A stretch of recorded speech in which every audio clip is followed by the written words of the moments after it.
kan? Terus ada 50 lebih laporan keuangan dan bisnis yang bisa kamu pilih. Ada laporan neraca, laba rugi, jurnal, buku besar, dan masih banyak lagi. Kamu juga nggak perlu ragu lagi, soalnya Kledo udah punya partner 55.000 lebih pemilik bisnis yang tersebar di seluruh Indonesia. Nah, kamu mau keuangan bisnismu jadi lebih baik? Yuk, pakai Kledo aja. Dengan Kledo, keuangan bisnis jadi lebih baik.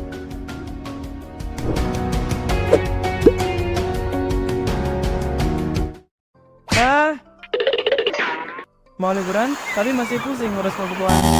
Mau healing, malah pusing karena proses akuntansi yang nggak ramping. Masih catat manual sampai bikin perut mual. Mau ngeliat indahnya dunia, tapi masih sibuk sama ngurusin angka. Iya. Coba aja software akuntansi Kledo. Di Kledo, kamu bisa tetap memantau keuangan bisnis kapan saja dan di mana saja. Lebih dari 40 laporan keuangan bisa kamu akses dengan instan.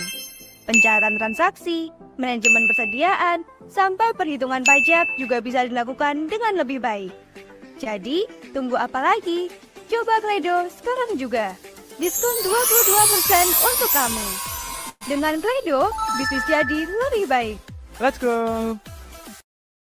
Stop, jangan cari akuntan dulu. Soalnya, bikin laporan keuangan bisnis bisa sat-sat cuma pakai personal asisten dari Kledo loh. Tinggal foto nota belanja, laporan keuangan biar Kledo aja yang ngerjain. Pokoknya, jangan khawatir soal laporan, dijamin lengkap banget guys. Mulai dari laba rugi, reka penjualan, neraca, arus kas, reka pemakaian bahan baku, sampai analisis keuangan. Pokoknya lengkap banget deh. Laporannya juga mudah dipahami sama bisnis owner. Gimana? Emang boleh bikin laporan keuangan segampang ini? Plus, bisa hemat jutaan rupiah buat bulannya lagi. Gak mau ribet? Yuk pakai personal asisten dari Kledo aja. Halo, saya Kledo. Saya merupakan software akuntansi terbaik. Kami memiliki Kami memiliki fitur laporan keuangan, pencatatan pajak, integrasi marketplace, multi gudang, multi user, dan juga ada manajemen persediaan dengan harga 250.000. Ditambah, kita juga memiliki konsultasi dengan harga 1,7 juta per harinya. Oke, kita juga punya fitur itu dengan harga yang lebih murah. Dan konsultasi gratis kapanpun Anda mau. Sakit hati pakai software akuntansi mahal, tapi training masih bayar. Pakai Kledo aja. Dengan Kledo, bisnis jadi lebih baik.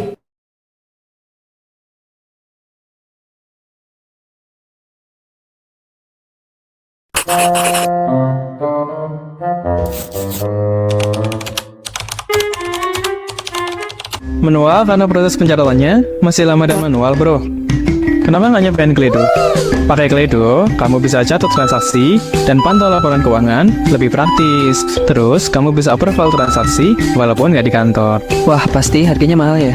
Cuma 140.000 per bulan, gratis training selamanya. Menua karena proses pembukuan yang lama. Pakai Kledo aja. Dengan Kledo, bisnis jadi lebih baik. Waduh, sakit gara-gara laporan keuangan. Sering keliru hitung pemasukan dan pengeluaran. Bikin laporan keuangan malah kacau. Dan banyak waktu tersita buat kelola bisnis. Nah, kalau kamu ada gejala ini, berarti kamu butuh Kledo. Pakai Kledo, tinggal masukin datanya aja, laporan keuanganmu udah auto jadi loh. Simple banget kan? Terus ada 50 lebih laporan keuangan dan bisnis yang bisa kamu pilih. Ada laporan neraca, laba rugi, jurnal, buku besar, dan masih banyak lagi. Kamu juga nggak perlu ragu lagi, soalnya Kledo udah punya partner 55.000 lebih pemilik bisnis yang tersebar di seluruh Indonesia. Nah, kamu mau keuangan bisnismu jadi lebih baik? Yuk pakai Kledo aja. Dengan Kledo, keuangan bisnis jadi lebih baik.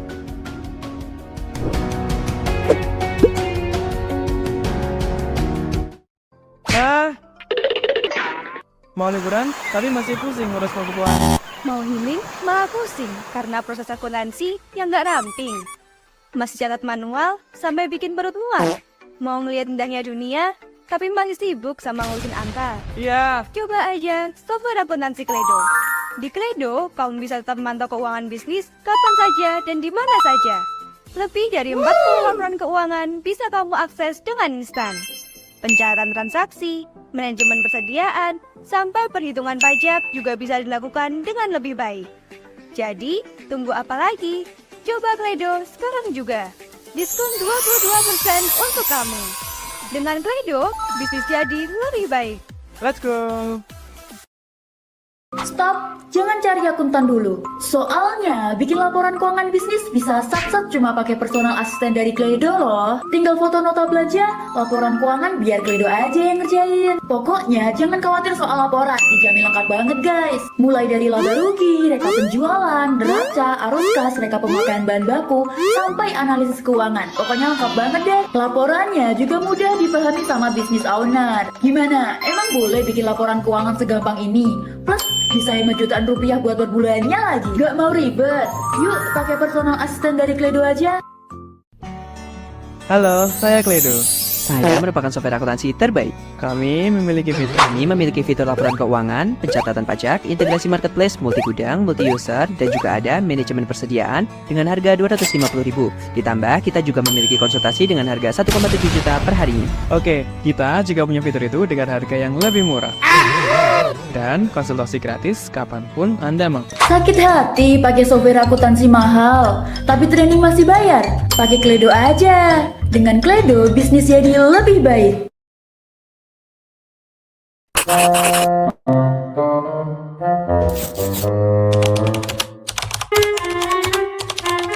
Manual karena proses pencatatannya masih lama dan manual bro. Kenapa nggak nyobain Kledo? Pakai Kledo, kamu bisa catat transaksi dan pantau laporan keuangan lebih praktis. Terus, kamu bisa approval transaksi walaupun nggak di kantor. Wah, pasti harganya mahal ya. Cuma 140.000 per bulan, gratis training selamanya. Menua karena proses pembukuan yang lama.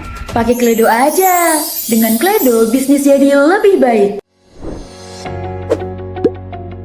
Waduh, sakit gara-gara laporan keuangan. Sering keliru hitung pemasukan dan pengeluaran. Bikin laporan keuangan malah kacau. Dan banyak waktu tersita buat kelola bisnis. Nah, kalau kamu ada gejala ini, berarti kamu butuh Kledo. Pakai Kledo, tinggal masukin datanya aja, laporan keuanganmu udah auto jadi loh. Simple banget kan? Terus ada 50 lebih laporan keuangan dan bisnis yang bisa kamu pilih. Ada laporan neraca, laba rugi, jurnal, buku besar, dan masih banyak lagi. Kamu juga nggak perlu ragu lagi, soalnya Kledo udah punya partner 55.000 lebih pemilik bisnis yang tersebar di seluruh Indonesia. Nah, kamu mau keuangan bisnismu jadi lebih baik? Yuk, pakai Kledo aja. Dengan Kledo, keuangan bisnis jadi lebih baik.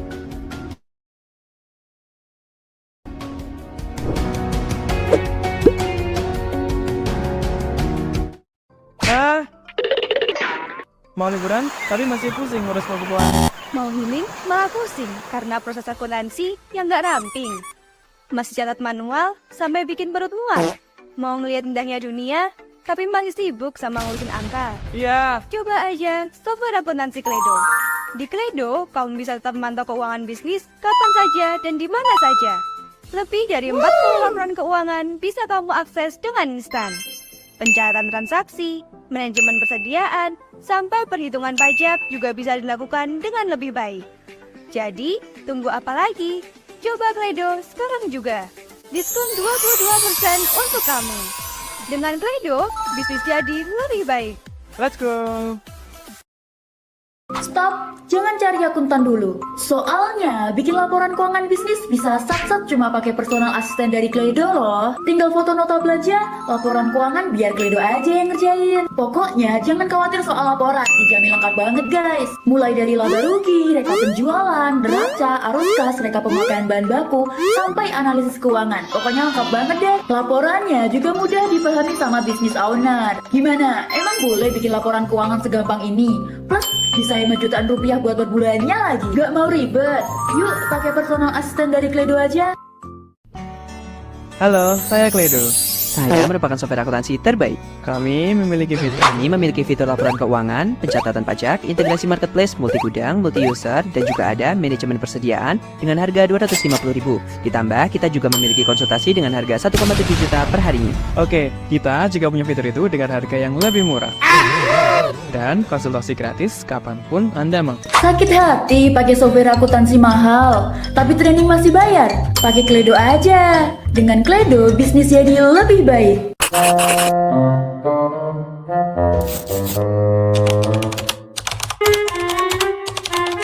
Manual karena proses pencatatannya masih lama dan manual, bro. Kenapa nggak nyobain Kledo? Pakai Kledo, kamu bisa catat transaksi dan pantau laporan keuangan lebih praktis. Terus, kamu bisa approval transaksi walaupun nggak di kantor. Wah, pasti harganya mahal ya. Cuma 140.000 per bulan, gratis training selamanya. Menua karena proses pembukuan yang lama. Pakai Kledo aja. Dengan Kledo, bisnis jadi lebih baik. Waduh, sakit gara-gara laporan keuangan. Sering keliru hitung pemasukan dan pengeluaran. Bikin laporan keuangan malah kacau. Dan banyak waktu tersita buat kelola bisnis. Nah, kalau kamu ada gejala ini, berarti kamu butuh Kledo. Pakai Kledo, tinggal masukin datanya aja, laporan keuanganmu udah auto jadi loh.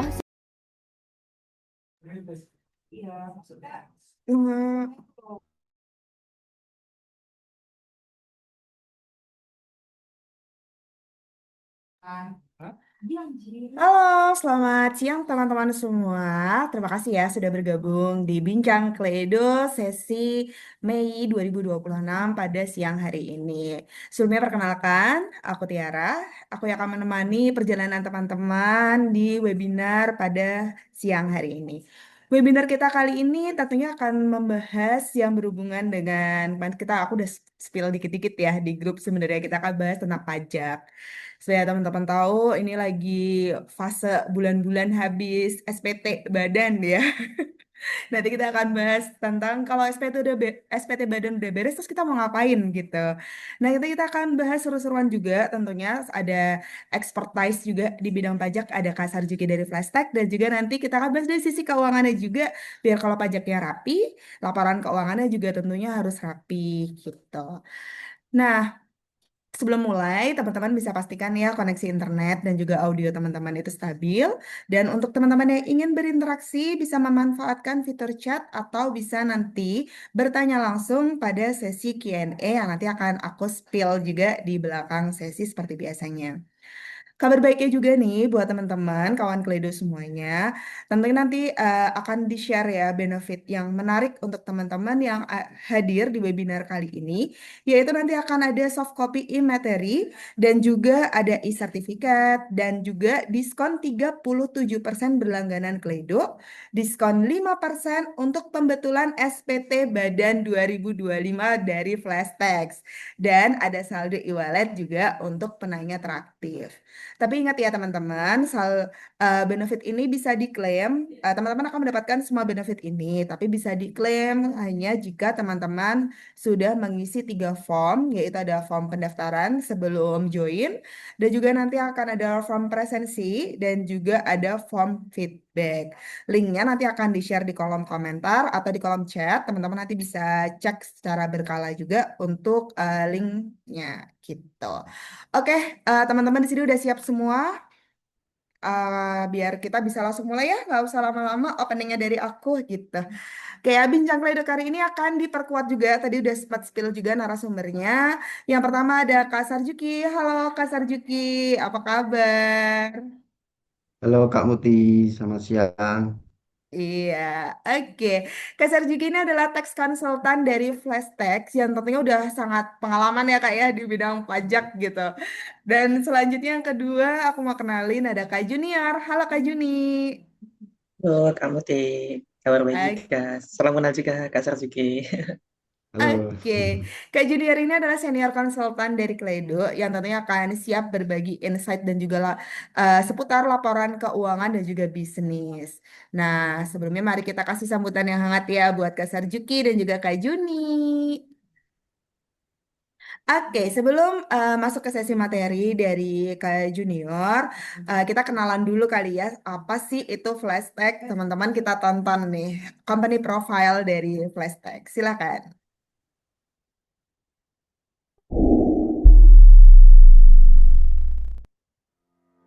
Halo, kami Flashtex. Flashtag bermitra dengan para konsultan pajak bersertifikasi yang telah berkecimpung di bidang perpajakan dengan pengalaman lebih dari 13 tahun. Kami memiliki visi untuk memberikan kemudahan kenyamanan, serta keamanan bagi masyarakat dalam masalah perpajakan.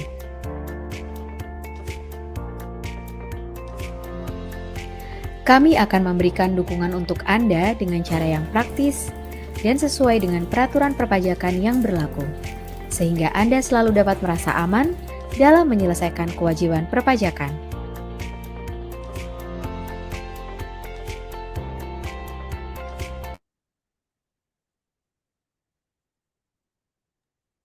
Oke, kita sudah kenal lah lebih dekat dengan Flashtag itu apa ya. Tanpa berlama-lama lagi, kita langsung aja masuk ke sesi pemaparan materi dari Kak Sarjuki selaku teks konsultan dari Flashtag. Silakan Kak Sarjuki. Oke, selamat siang semuanya. Selamat siang Kak Putih, Kak Juni, ataupun teman-teman yang alhamdulillah pada siang ini berkesempatan untuk mengikuti acara Flashtag untuk membahas mengenai akuntansi maupun perpajakan ya. Karena ini masih bulan Mei, kemarin ada perpanjangan, jadi ini masih hawa-hawa untuk peak season ya bagi para pengusaha. Kan kemarin ada perpanjangan karena korteknya down. Akhirnya ada perpanjangan sampai Mei begitu. Jadi harapannya ini bisa menjadi kesempatan kita untuk melakukan pembetulan ataupun yang belum melapor, kita bisa tahu nih apa yang perlu dicek dari SPT kita atau SPT badan kita. Oke, lanjut langsung materi ya. Jadi pada pembahasan ini saya akan membahas mengenai pembetulan SPT badan. Karena mungkin teman-teman yang sudah lapor SPT mungkin ada yang perlu dibetulkan atau yang belum laporan tapi mungkin bisa dicek lagi begitu. Nah, judulnya adalah untuk pembetulan SPT badan, penilaian yang keliru amankan dari resiko. Oke, next. Nah, untuk pelaporan SPT di tahun ini ya, tahun 2005 kan semua sudah terintegrasi tuh pakai Kortek, suatu sistem dari pemerintah baru. Jadi semuanya tidak pakai tuh yang kode 170S ataupun apapun. Sekarang sudah menjadi satu, yakni sebuah sistem Kortek gitu. Jadi Kortek bukan sekedar sistem baru, tetapi cara baru di CP untuk membaca kepatuhan pajak yang semakin terintegrasi dan transparan. Jadi semua sudah integrasi di dalam sebuah sistem namanya sistem Kortek gitu. Sehingga pelaporan SPT ini bukan lagi pilihan, tetapi kebutuhan bagi wajib pajak baik orang pribadi maupun badan gitu. Lanjut. Nah, sebelum kita membahas lebih dalam untuk pembetulan SPT, alangkah baiknya kita simulasi dulu ya. Apa sih sebenarnya untuk SPT badan itu? Pengantar pajak atas wajib pajak badan. Jadi apa sih yang perlu disiapkan untuk teman-teman jika melakukan SPT badan begitu? Yang pertama, pastikan NPWP dan identitas usaha aktif dan sesuai begitu. Kemudian juga sudah memulai akun Kortek, sudah memiliki izin maupun legalitas sesuai dengan jenis usaha teman-teman begitu. Terus dipastikan juga sesuai dengan KPLI atau KLU sesuai dengan jenis kegiatan usaha. Itu lanjut. Nah, terus kenapa sih kita perlu pembukuan juga pelaporan pajak? Nah, di sini kan kita itu hidup di Indonesia ya, jadi kan perlu legalitas ataupun perlu pelaporan pajak dalam sebagai warga negara yang baik. Jadi harapannya kita sebagai instansi ya kita harusnya pembukuan tuh dan melaporkan pajak begitu. Mengapa perlu pembukuan dan pelaporan pajak ya? Yang pertama adalah untuk memenuhi itu kewajiban perpajakan secara tertib dan benar. Kemudian untuk menghindari kesalahan, administrasi, dan sanksi pajak gitu. Kemudian juga memberikan kepastian dan keamanan usaha. Jadi kalau usahanya biar aman juga kita juga tertib tuh dalam perpajakan begitu. Kemudian hal apa saja sih yang disiapkan sebelum lapor SPT tahunan badan ini? Yang pertama yang pasti ya laporan keuangan tuh biar tahu tuh bagaimana posisi laporan ke kita terus laporannya dari usaha kita begitu. Laporan keuangan tahun berjalan ya paling tidak ada laba rugi maupun neraca begitu kan. Itu hal yang basic bagi pelaku usaha untuk mengetahui bagaimana kondisi bisnis dalam sebuah usaha begitu. Kemudian dari laporan keuangan tersebut kita akan ekualisasi maupun rekonsiliasi. Untuk penjelasannya lebih detail nanti ya. Kemudian juga ada daftar aset beserta penyusutan atau amortisasi, kemudian ada pencatatan persediaan akhir, kemudian ada daftar bukti potong dari lawan transaksi begitu. Next. Nah, jadi apa yang perlu disiapkan sih untuk SPT PPH badan ini? Yang pertama kita itu siapkan PIC, BP Badan. Jadi kalau misalnya teman-teman punya akun Kortek dari usaha itu, dipastikan sudah punya PIC. Nah, biasanya itu direktur selaku penanda tangan begitu. Jadi semua sudah tersistem. Nah, di situ fungsinya PIC adalah menandatangani dari laporan-laporan SPT kita di Kortek nanti. Kemudian juga ada role akses untuk mempersiapkan menandatangani SPT tahunan badan. Dilihat di wakil atau kuasa saya. Kemudian pembiasaan dengan rekonsiliasi laporan keuangan. Siapkan mapping dari laporan keuangan perusahaan ke format rekonsiliasi laporan keuangan yang baru begitu. Karena kan di sistem Kortek kan ada tuh nama-nama tertentu dan yang mungkin berbeda ya dengan laporan keuangan. Makanya perlu tuh namanya laporan keuangan yang menyesuaikan dengan format Kortek begitu. Jika sebelumnya menggunakan format CSV, kini menggunakan format XML karena kan kita mungkin transaksinya banyak ya. Nah, tidak memungkinkan untuk kita untuk import satu-satu. Nah, pastikan biar lebih ringkas pakai format impor ya. Nah, itu pakai format XML gitu. Kemudian juga utang per bulan, modal per bulan juga dipastikan sesuai dengan kondisi untuk membuat DER atau Debt to Equity Ratio. Kemudian pembiasaan menggunakan format BOR SP tahun badan di Kortek, ya ini adalah pembiasaan rincian biaya tertentu atau promosi, entertain, natura, maupun NPL. Kemudian dipastikan juga internet juga baik, waktu untuk membuat maupun update info terkini. Gitu. Nah, ingat selalu pada saat SPT-an itu induk dulu ya, baru lampiran begitu. Centang dulu induk, baru nanti keluar lampiran, lampiran sesuai dengan pertanyaan yang di awal gitu. Oke, next. Nah, tadi kan sedikit pembahasan ya mengenai laporan SPT badan. Nah, di sini kali ini kita akan membahas tuh apa saja sih yang dilakukan dalam pembetulan. Yang pertama adalah kriteria kesalahan yang memerlukan pembetulan. Nah, nanti teman-teman bisa catat tuh kenapa sih, apa saja sih yang kriteria yang menyebabkan laporan keuangan atau SPT kita itu perlu dilakukan pembetulan. Kemudian juga ada prosedur pembetulan sesuai dengan regulasi terbaru. Kemudian juga ada implikasi fiskal, kurang lebih bayar dan sanksi. Nah, mungkin teman-teman pertama sudah lapor kurang bayar nih, ternyata terjadi lebih bayar. Nah, itu bagaimana sanksinya nanti kita akan bahas lebih dalam gitu. Terus yang terakhir adalah strategi kepatuhan untuk meminimalkan risiko pajak gitu. Jadi dari kita melakukan pembetulan sampai bagaimana sih kita laporan kita itu tidak terjadi risiko pajak gitu. Oke, next. Nah, yang pertama adalah kriteria ya. Tadi kan sudah disebutkan kriteria-kriteria apa sih yang menyebabkan laporan keuangan kita ini memerlukan pembetulan. Gitu. Lanjut, next. Nah, yang pertama adalah tidak melakukan ekualisasi biaya terhadap SPT. Ekualisasi di sini adalah bagaimana kita membandingkan tuh antara SPT yang kita laporkan setiap bulannya dengan biaya-biaya yang terjadi selama setahun. Jadi kita membandingkan tuh antara biaya-biaya yang di dalam laba rugi maupun terhadap SPT kita. Nah, yang dimaksud dengan ekualisasi adalah proses penyamaan mengecek antara biaya atau pendapatan objek pajak yang dicatat dalam laporan keuangan. Nah, di situ kan kita di laba rugi kan ada tuh biaya ataupun pendapatan.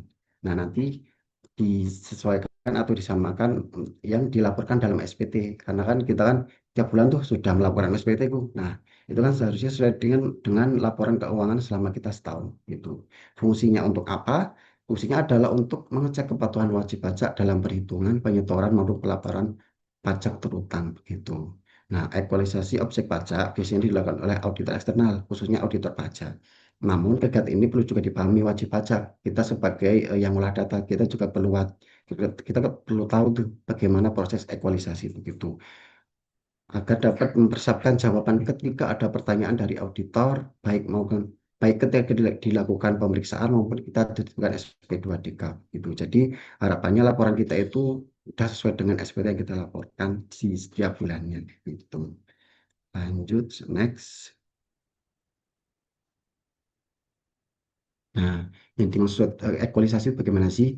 Tadi mungkin gini ya, secara akuntansi maupun secara pajak. Secara akuntansi atau biaya-biaya dalam laporan keuangan ada tuh namanya biaya pegawai atau gaji, terus ada biaya sewa, biaya jasa, kemudian ada pendapatan. Nah, di sini harapannya itu kan sudah dipotong tuh setiap bulannya. Nah, harapannya kan Januari sampai Desember itu kan 1 tahun ya. Harapannya sesuai dengan SPT yang kita rangkum jadi setahun harus sesuai dengan laporan biaya di laporan keuangan kita. Misalnya biaya gaji itu kita katakanlah setahun kita bayar gaji ke karyawan 12 juta katakanlah. Nah, itu harusnya harus sama dengan SPT yang kita sampaikan setiap bulannya. Kita rangkum menjadi satu, setahun jumlahnya 12 juta. Itu harapannya nggak cuma hanya pegawai, terus kita juga ada biaya sewa gitu. Jadi biaya-biaya yang mungkin kita potong pada saat setiap masanya atau setiap bulannya itu sudah sesuai dengan SPT yang kita laporkan setiap bulannya gitu.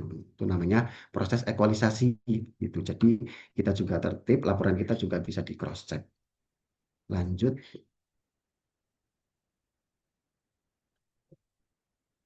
Nah, sebenarnya apa saja sih jenis-jenis pajak yang dikenakan di dalam perusahaan itu? Nah, berikut ada tuh, kelas 1 itu biasanya pajak atas biaya gaji. Kemudian ada PPh pasal 23 itu biasanya kita ada biaya sewa ataupun royalti, penjasa atau sewa selain tanah bangunan. Pasti kan kita potong tuh itu. Terus kemudian ada PPh pasal 25 kalau kita sudah punya angsuran. Kemudian juga ada PPh pasal 4 ayat 2 jika kita eh, nyewa atau nyewa sewa tanah ataupun bangunan itu. Kemudian ada PPh pasal 26 misalnya kita ada transaksi jasa ke luar negeri, kemudian adalah PPN kalau misalnya kita sudah PKP. Nah, itu kan harapannya pendapatan kita itu sudah sesuai dengan rekap DWP di SPT PPN kita gitu. Itulah jenis-jenis pajak yang dikenakan dalam eh, wajib pajak badan begitu setiap bulannya gitu. Oke, next.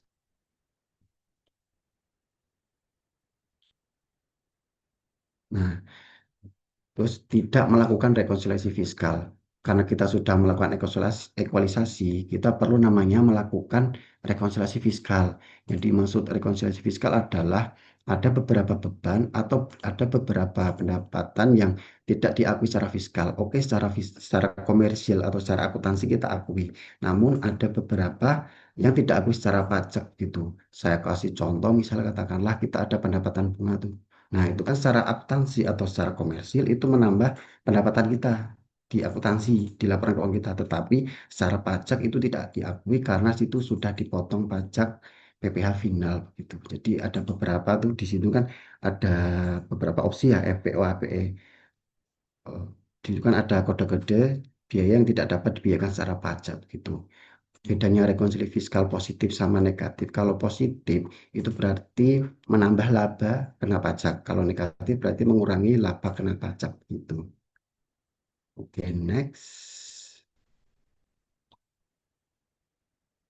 Nah, terus juga tidak memperhatikan tarif pajak penghasilan wajib pajak badan. Jadi ada beberapa tipe untuk tarif pengenaan pajak ini. Jadi diharapkannya sesuai dengan jenis usaha-usaha teman-teman ya. Jadi itu ada 3 kalau kita tarif umum. Pertama adalah jika teman-teman omsetnya dari 0 sampai 4,8 itu dikenakan pasal 31E. Itu jadi dari tarif umum 22% dikali 50%. Jadi hanya 11% dari laba kena pajaknya begitu. Nah, ini yang kedua adalah proporsional. Jika omset 0 sampai 50%, proporsional tuh ada yang dikenakan 31E atau 11%, ada juga yang kena 22%. Nah, yang terakhir jika usaha teman-teman lebih dari 50M, maka dikenakan tarif 22% begitu. Jadi harapannya disesuaikan tuh eh, laba kena pajaknya dari teman-teman atau peredaran bruto dari teman-teman begitu. Kemudian ada tarif final, itu tarif UMKM, itu 0,5 dari peredaran bruto setiap bulannya. Harapannya di SPT tahunan nanti itu tuh ada kita masang setiap omsetnya setiap bulan. Nah, dipastikan itu sesuai dengan tarif pajak 0,5 begitu. Jadi semua harus nol tuh ataupun kurang lebih bayar. Itu. Lanjut nanti ada juga final konstruksi, kemudian ada nilai final lainnya begitu. Lanjut, next, Eh, sebelumnya. Oke, nah jadi kan kita masih ke tarif tadi ya. Jadi ada masing-masing ya. Apakah usaha teman-teman itu pakai final ataupun pakai tarif umum ataupun ada juga penghasilan yang bukan objek pajak. Jadi bisa dicek lagi sih, benar nggak sih perhitungan eh, SPT tahunan teman itu sudah sesuai dengan tarifnya begitu. Oke, next. Itu tadi. Nah, mungkin pas waktu ngecek tuh apakah sudah ekualisasi atau rekonsiliasi maupun ada perbedaan tarif. Nah, mungkin itu sih nanti bisa dicek ya teman-teman apakah sudah sesuai atau belum, atau sudah dilakukan ekualisasi maupun rekonsiliasi belum. Nah, kalau misalnya ada beberapa yang mungkin, oh ternyata belum saya lakukan atau ada sesuai dengan tarif yang sebenarnya, nah nanti bisa dilakukan pembetulan. Silakan dicek masing-masing SPT tahunan teman-teman ya. Nah, kita lanjut selanjutnya adalah prosedur pembetulan sesuai regulasi terbaru. Nah, misalnya kalau teman-teman mau melakukan pembetulan, nah di sini mungkin kita akan membahas mengenai prosedur pembetulan sesuai dengan regulasi terbaru. Itu. Next. Nah, sebelum kita membahas lebih, mungkin kita ke dasar hukum dulu ya. Jadi berdasarkan pasal 22 UKUP, satu, memberi hak WP untuk pembuatan SPT. Jadi sebenarnya teman-teman itu masih bisa melakukan SPT. Jadi setelah teman-teman sudah lapor, bukan berarti nggak bisa dibetulkan loh. Nah, teman-teman masih bisa dilakukan pembetulan itu. Namun bisa dilakukan sebelum dilakukan pemeriksaan. Jadi sebelum teman-teman dapat surat cinta tuh dari kantor pajak untuk mengenai pemeriksaan atau SP2DK, harapannya teman-teman sudah melakukan pembetulan sesuai dengan sebenarnya gitu. Jadi boleh dilakukan pembetulan sebelum dilakukan pemeriksaan atau pemeriksaan bukti permulaan oleh DJP begitu. Kemudian ada PP nomor 50 tahun 2004, pembetulan SPT tahunan yang tidak mengubah PKP bisa dilakukan sebelum 5 tahun gitu. Jadi selain dapat surat cinta juga sebelum dilakukan sebelum 5 tahun begitu. Pembetulan yang mengakibatkan lebih bayar harus dilakukan paling lama 2 tahun sebelum kadulasa terakhir. Kemudian ada Per 11 PJ 2025 yang aturan terbaru mengatur mekanisme pembentukan SPT tahunan di Kortek termasuk cara pencantuman angka dan uang lebih bayar gitu. Oke, next. Nah, tadi kan juga sudah dibahas syarat dan batasan waktu ya. Jadi sampai kapan sih? Nah, syarat batasan adalah yang sudah disebutkan di undang-undang tadi melakukan pembetulan SPT asalkan DJP belum menerbitkan surat perintah pemeriksaan atau pemeriksaan bukti permulaan atas tahan pajak tersebut. Sebenarnya tidak ada batasan jumlah waktu pembetulan selama masih dalam 5 tahun begitu sesuai dengan memenuhi ketentuan PP 50 dan 22 begitu. Jadi harapannya teman-teman bisa melakukan pembetulan sebelum dapat surat cinta ataupun dalam waktu 5 tahun eh, setelah SPT tahunan tersebut begitu. Next. Oke, nah mungkin setelah melakukan pembetulan itu sih teman-teman kan mungkin ada perbedaan ya sebelumnya normal SPT normalnya lebih bayar terus kemudian ada kurang bayar. Nah itu kan mesti kan ada perbedaan ya. Kalau mungkin masih sama kurang bayar kan tinggal bayar sesuai dengan keuangannya gitu. Namun di sini akan membahas mengenai kondisi-kondisi tertentu jika ada perbedaan di laporan SPT sebelumnya. Jadi dari normalnya berapa jadi pembetulan di berapa. Oke, beserta sanksi-sanksinya. Oke, next. Nah, implikasi fiskal pembetulan SPT badan. Jika pembetulan menaikkan PKB atau jadi kan labanya jadi naik tuh. Nah, jadi kan berarti kurang bayarnya atau pajak yang dibayarkan berarti naik ya. Kurang bayarnya kan naik begitu. Maka PKB meningkat dan akan muncul kekurangan bayar pajak begitu. Jadi misalnya teman-teman eh, pajaknya yang kemarin jadi kurang bayar lagi, berarti kan tinggal membayar sebesar kekurangannya begitu.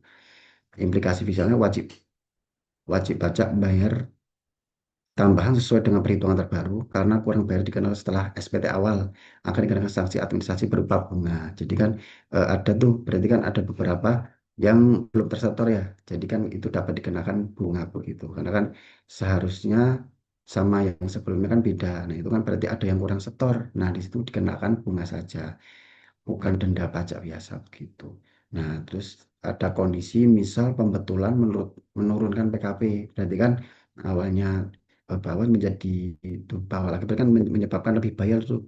Nah, jika pembetulan membuat PKP kurang bayar dan muncul lebih bayar, implikasi fiskalnya adalah perusahaan berhak meminta pengembalian pajak lebih bayar gitu. Jadi misalnya in case teman-teman itu jadi lebih bayar, jadi kan nggak ada pajak yang dibayarkan, berarti kan uang kita ada uang di negara gitu. Jadi bisa mengajukan restitusi begitu, pengembalian pajak lebih bayar gitu. Nah, terus misal di kondisi pembetulan tanpa mengubah PKP. Jadi ya teman-teman mungkin hanya melakukan pembetulan katakanlah hanya keterangan atau nominal nominal yang tidak menyebabkan PKP ya sebenarnya tidak masalah. Yang penting selama dari yang SPT normal sama betul nggak ada masalah ya, berarti ini tidak ada sanksi secara fiskal begitu. Mungkin struktur laporan keuangannya atau lampiran-lampiran keterangan yang menyebutkan keterangan tidak ada kurang bayar ataupun lebih bayar. Jadi hmm, kondisi kurang atau lebih bayar di SPT keuangan dari SPT normal maupun SPT kebetulan itu masih sama, yaitu tidak ada sanksi begitu. Dan itu masih bisa dibetulkan, nggak ada sanksi administrasi. Oke, next. Nah, jika SPT tahunan kurang bayar atau underpaying, SPT dinyatakan kurang bayar apabila jumlah pajak sudah dibayar selama setahun lebih kecil dibanding dengan pajak terutang, begitu. Terus konsekuensi fiskal dan administratif wajib dilunasi sebelum penyampaian SPT tahunan, baik WP badan maupun orang pribadi. Nah kan untuk orang pribadi kan kemarin harusnya 31 ya, terus juga diundur juga ada relaksasi menjadi 30 April ya, itu untuk P. Kemudian badan ini juga ada relaksasi juga dari awalnya 30 April menjadi 30 Mei. Dan ini masih ada kesempatan teman-teman kurang lebihnya seminggu masih bisa melakukan SPT tahunan badan begitu. Terus nah, jika terkena sanksi bunga KMK maksimal 24 jam 20 bulan atas keterlambatan pembayaran pasal 8A. Kurang bayar pajak itu bukan tidak bayar pajak, walaupun pajak sudah dibayar tetap akan berstatus kurang bayar begitu. Pajak dibayar tepat waktu dan dihitung dengan sendiri. Karena kan Indonesia kan menerapkan tuh self assessment. Jadi kita menghitung sendiri dan kita menyetor sendiri begitu. Next. Nah, mungkin sudah tahu ya bagaimana implikasi dari eh, kurang lebih bayar terus dilakukan pembetulan. Harapannya kan kita sekali SPT udah clear semua ya. Jadi semua sudah beres dan semua tidak dilakukan pembetulan dan semua sudah kita cross check dengan baik begitu harapannya. Terus kemudian ya harapannya ke depannya juga lebih rapi lagi begitu untuk pembukuannya ya maupun ngecek secara perpajakannya. Terus bagaimana sih kita menghadapi ke depannya tuh strategi kepatuhan untuk minimalkan risiko pajak gitu harapannya teman-teman bisa tuh minimalisir apakah ada risiko-risiko pajak yang akan ada ke depannya begitu. Nah, nanti kita akan bahas di sesi ini. Next. Nah, yang pertama tuh bangun SOP, kontrol internal yang kuat. Yang dimaksud adalah di sini harapannya teman-teman tuh perusahaannya tuh ada tuh namanya SOP, standar operasional prosedur dan kontrol internal yang kuat. Jadi harapannya pada saat waktu mengelola keuangan atau melakukan proses penyusunan laporan, harapannya itu dapat di cross check dengan baik dan dapat dibuktikan dengan bukti-bukti yang sesuai dengan transaksi tersebut. Oke, SOP dan kontrol intelektual yang dimaksud adalah tetapkan prosedur baku dari kontrak, invoice, bukti potong, laporan keuangan, SPT, termasuk siapa saja yang mendatangi dan kapan kewajiban pajak dikaji. Begitu jadi harapannya uh, usaha teman-teman itu sudah ter-SOP ya semuanya ya. Dari pada saat penerimaan barang ataupun pada saat pengeluaran barang, terus siapa penerbangan SPT, terus siapa yang menyusun laporan keuangan dan bagaimana pertanggungjawabannya, kemudian ada deadline-deadline yang seharusnya ditetapkan oleh perusahaan begitu. Terus setiap transaksi terutama dengan nilai besar ataupun dengan terkait afiliasi wajib ada dokumen pelengkap kontra invoice, bukti bayar, dipotong dan narasi ekonomi yang jelas. Maksud adalah semua transaksi-transaksi ini dapat di cross check dengan baik gitu. Oke, next. Nah, perkuat dokumentasi transaksi dan konsistensi. Yang dimaksud ini adalah setiap transaksi harus memiliki dokumen yang lengkap. Jadi harapannya teman-teman itu setiap transaksi yang ada di perusahaan itu tercatat dan terdokumentasi dengan baik. Harapannya semua itu dapat dibuktikan begitu. Setiap transaksi harus memiliki dokumen yang lengkap, dokumen digital, scan, e-faktur, tersimpan rapi, dan bisa diakses kalau DJP meminta kelengkapan SPT. Jadi setiap transaksi yang di perusahaan itu semua tercatat dengan baik ya, tidak dapat di cross check dengan satu sama lain begitu. Terus juga pastikan sistem akuntansi dan data praktek SPT itu sama gitu. Katakanlah gaji di sistem akuntansi kita 12 juta ya di sistem Kortek, sistem baru ini ya tetap 12 juta. Jadi tidak ada perbedaan dan menimbulkan misinformasi begitu. Next.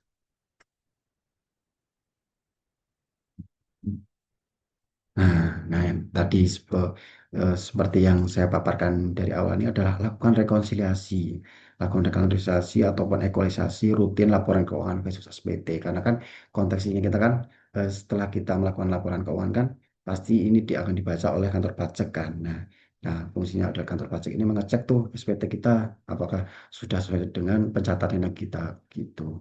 Jadi harapannya lapor SPT itu berarti teman-teman sudah beres, tapi itu adalah awal dari teman-teman lapor ke kantor pajak gitu. Rekonsiliasi rutin laporan keuangan dan SPT. Jadi sebelum SPT teman-teman laporkan atau disampaikan, lakukan tuh rekonsiliasi antara laporan keuangan dengan perhitungan fiskal di SPT badan. Kemudian juga pastikan tuh setiap penghasilan, biaya, koreksi fiskal sudah selaras dengan laporan keuangan dan SPT gitu. Jadi laporan keuangan ini benar-benar valid dan bisa diuji gitu ya teman-teman. Oke, next. Nah, lanjut ke terakhir ya, kesimpulan dan saran. Itu sebelum teman-teman melaporkan atau mungkin teman-teman yang sudah laporkan, harapannya tuh double check perhitungan pajak apakah sudah sesuai, kemudian lakukan ekualisasi, rekonsiliasi, kemudian memastikan tarif pajak itu sesuai dengan kondisi akuntansinya teman-teman tuh apakah labanya di angka berapa gitu. Kemudian juga bagaimana sih minimalisir risiko pajak. Yang pertama tadi adalah bangun SOP, kontrol internal yang kuat, terus perkuat dokumentasi, transaksi, dan konsistensi begitu. Lakukan rekonsiliasi, rutin laporan keuangan versus SPT. Jadi harapannya teman-teman begini, kalau teman-teman laporan akuntansinya rapi, semua dapat dikerja dengan baik. Jadi kita berani tuh kalau misalnya ada surat cinta dari kantor pajak ataupun minta kejelasan dari kantor pajak, kita pede. Karena kan emang kita semua laporan sudah kita cross check dengan baik, makanya kita bisa ada panggilan dari kantor pajak, kita juga pede gitu. Karena kan emang kita sudah rapi begitu. Itu next dari. Nah, di sini sekalian promosi ya. Jadi Flashtag itu adalah eh, platform untuk konsultan pajak ya. Flashstock ini menyederhanakan kewajiban pajak sehingga Anda dapat fokus tuh pada fokus ke bisnis biar nanti eh, orang Flashstock bisa mengurus dari pajak teman-teman. Untuk Flashstock ini layanan wajib pajak berkualitas dan sangat terjangkau untuk UMKM sejak 2018. Ini full online pertama di Indonesia, terus harganya juga transparan. Harga sesuai dengan tingkat kebutuhan dan pertumbuhan usaha ya. Kemudian apa saja sih yang ada di layanan pajak di Flashtag ini? Yang pertama ada SPT tahunan badan, terus SPT PPh bulanan, SPT PPN, laporan keuangan, maupun manajemen perencanaan pajak dan pengukuhan PKP dan sertifikasi elektronik. Jadi harapannya di Flashtag ini semua masalah perpajakan itu bisa dihandle oleh Flashtag sehingga owner itu bisa berfokus tuh terhadap strategi ataupun cara-cara untuk mengembangkan usahanya gitu. Nah, di Flashtag ini sudah lebih dari 2.600 klien pribadi maupun UMKM, terus juga ada 18.000 konsultasi pajak dalam maupun luar negeri. Kemudian ada 14.268 layanan yang sudah diselesaikan begitu. Juga ada jenis-jenis yang kita sudah handle tuh, ada top 10 industri klien. Yang pertama ada distributor, IT service, HR, and outsourcing gitu. Ada IO, F&B, furniture, business for service, manufaktur, konstruksi, dan jenis usaha lainnya. Jadi di sini semua lini usaha itu sudah di handle sama Flextech dan semua sudah beres dengan rapi dan 14.000 lebih layanan sudah terselesaikan itu. Oke, next. Demikian pemaparan sore ini. Terima kasih sudah mendengarkan dari awal tadi. Dari saya itu saja cukup. Terima kasih. Saya kasih ke Kak Muti. Silahkan. Oke, terima kasih Kak Sarjuki. Ini pemaparannya daging banget sih isinya semua ya. Dan kayaknya teman-teman juga udah nggak sabar sih untuk tanya-tanya. Karena tadi aku lihat di kolom chat itu udah ada pertanyaan yang ternyata panjang banget ya. Tapi tenang teman-teman, hold on dulu, ditunggu dulu ya. Nanti akan ada sesi sendiri untuk Q&A. Nanti akan aku bacakan juga untuk pertanyaan teman-teman. Cuma aku mau lanjut dulu ke sesi berikutnya. Jadi teman-teman, sekali lagi aku mau infoin kalau teman-teman nanti mau bertanya, langsung disertakan juga ya. Mau bertanya ke Kak Sarjuki atau ke Kak Juni gitu. Thank you so much Kak Sarjuki atas pemaparannya ya. Dan kita lanjut dulu ya Kak Sarjuki ya, jangan kemana-mana dulu. Oke, sebelum masuk ke materi selanjutnya, mungkin teman-teman di sini ada yang belum kenal dengan Kledo. Kita akan tonton dulu dan kenalan lebih lanjut sebenarnya Kleido itu apa sih? Oke, silakan. Selamat menonton.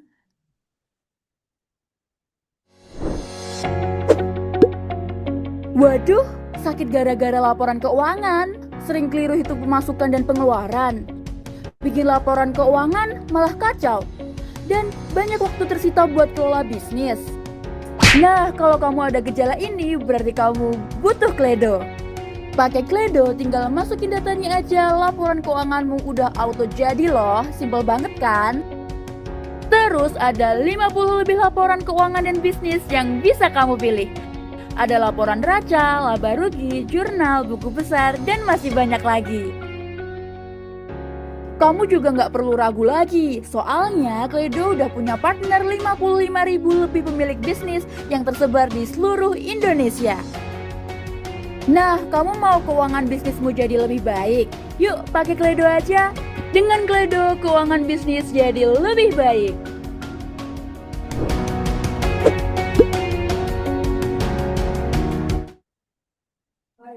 Oke, teman-teman, mungkin kurang lebihnya sudah sedikit ada gambaran ya, apa sih Kledo itu, atau siapa sih Kledo itu ya, dengan video tadi. Cuma nanti untuk detailingnya kita nanti mungkin ada spill dikit-dikit dari Kak Juni gitu.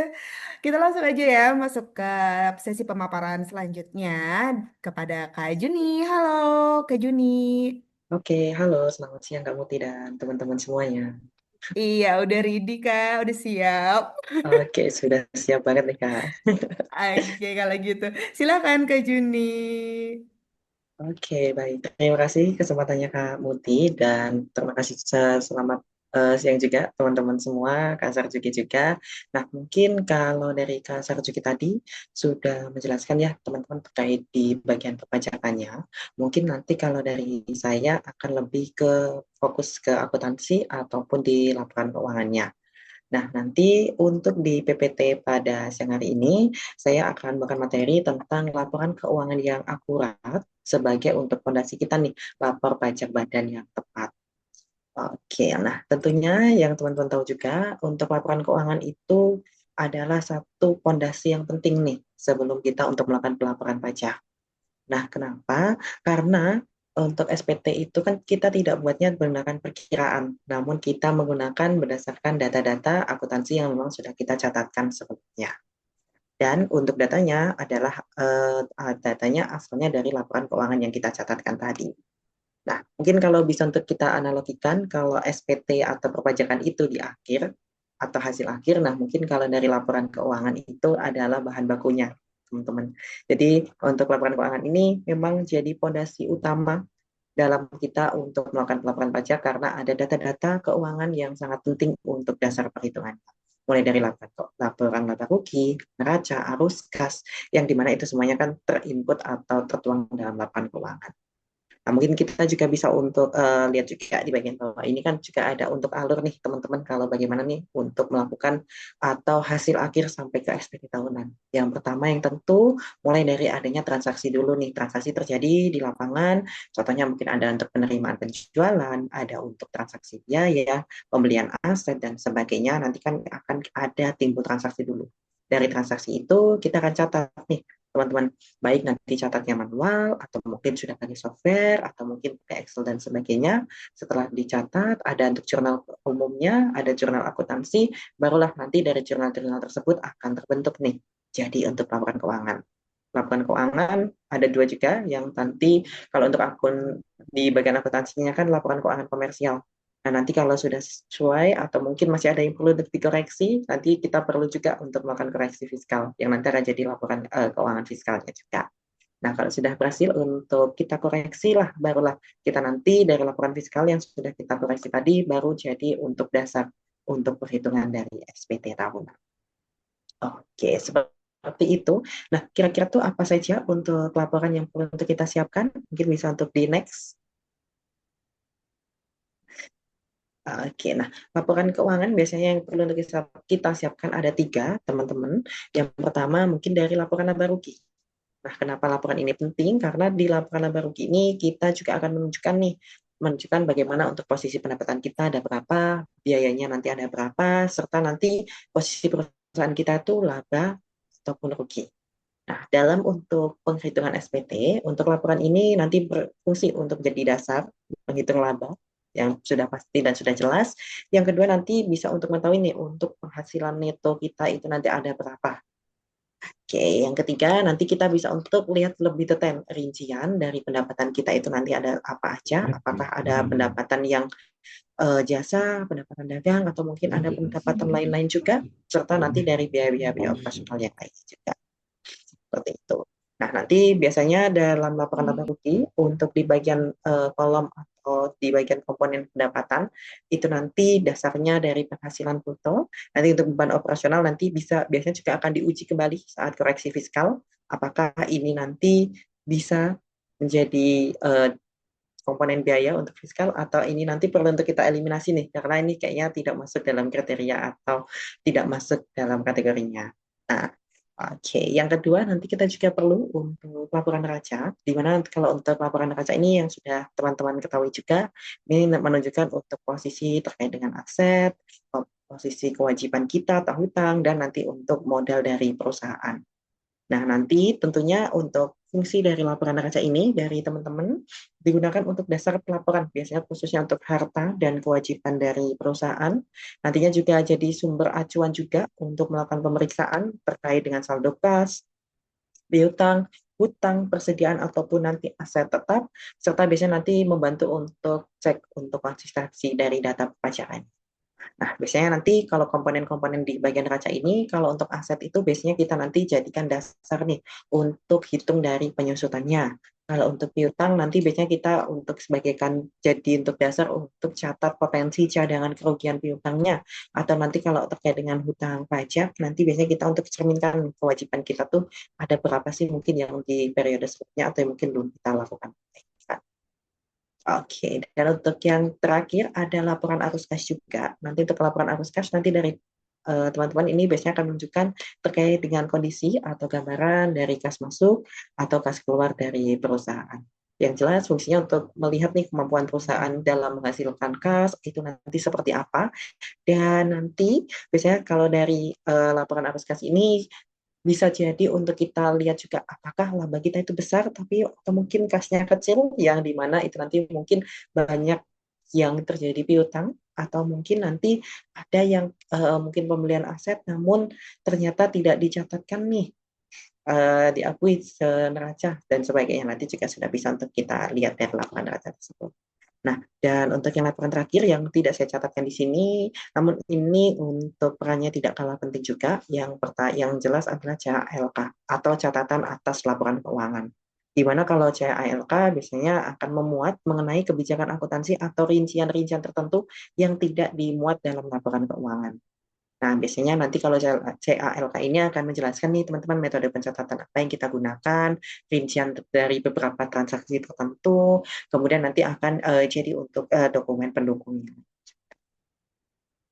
Oke, jadi dari untuk laporan apa yang perlu untuk kita siapkan, jadi untuk di setiap laporan keuangan ini pasti memiliki fungsi yang sangat penting untuk melakukan pelaporan SPT badan. Yang dimana untuk laba rugi, untuk menghitung penghasilan yang kena pajak dari labanya tadi, untuk neraca untuk menunjukkan posisi keuangan perusahaan, untuk arus kas untuk bisa untuk kita nilai pergerakan kas dan kewajaran dari usaha kita, dan yang terakhir ada CRK untuk memberikan penjelasan yang lebih detail. Oke, next. Oke, baik. Selanjutnya ini terkait dengan koreksi fiskal yang mungkin tadi Kak Sarjika juga sudah sempat singgung juga di sesinya. Nah, kalau koreksi fiskal itu betul, jadi untuk penyesuaian nih teman-teman terhadap laporan laba atau rugi yang dimana dari laporan yang komersial atau dari laporan akuntansinya itu nanti akan disesuaikan lagi dengan ketentuan-ketentuan yang diperpajakan. Karena untuk di ketentuan perpajakan itu ada beberapa komponen yang tidak boleh diakui di bagian koreksi di laporan perpajakannya. Nah, tujuannya untuk koreksi fiskal ini untuk apa? Yang pertama yang jelas untuk menghasilkan nih laba fiskal yang sesuai dengan aturan pajak, sehingga nanti dari kita tidak salah dalam melakukan perhitungan perpajakannya. Oke, yang kedua nanti untuk menghitung dari penghasilan kena pajak yang betul dan untuk menghindari kesalahan dari PPh badan. Oke. Nah, kalau untuk dari koreksi fiskal tadi juga sudah sempat disampaikan juga ada dua, ada koreksi fiskal positif dan koreksi fiskal negatif. Di mana kalau untuk yang koreksi fiskal positif ini akan menambah laba fiskal atau penghasilan kena pajaknya. Ini nanti terjadi saat misalnya ada biaya yang tidak boleh dikurangkan menurut pajak.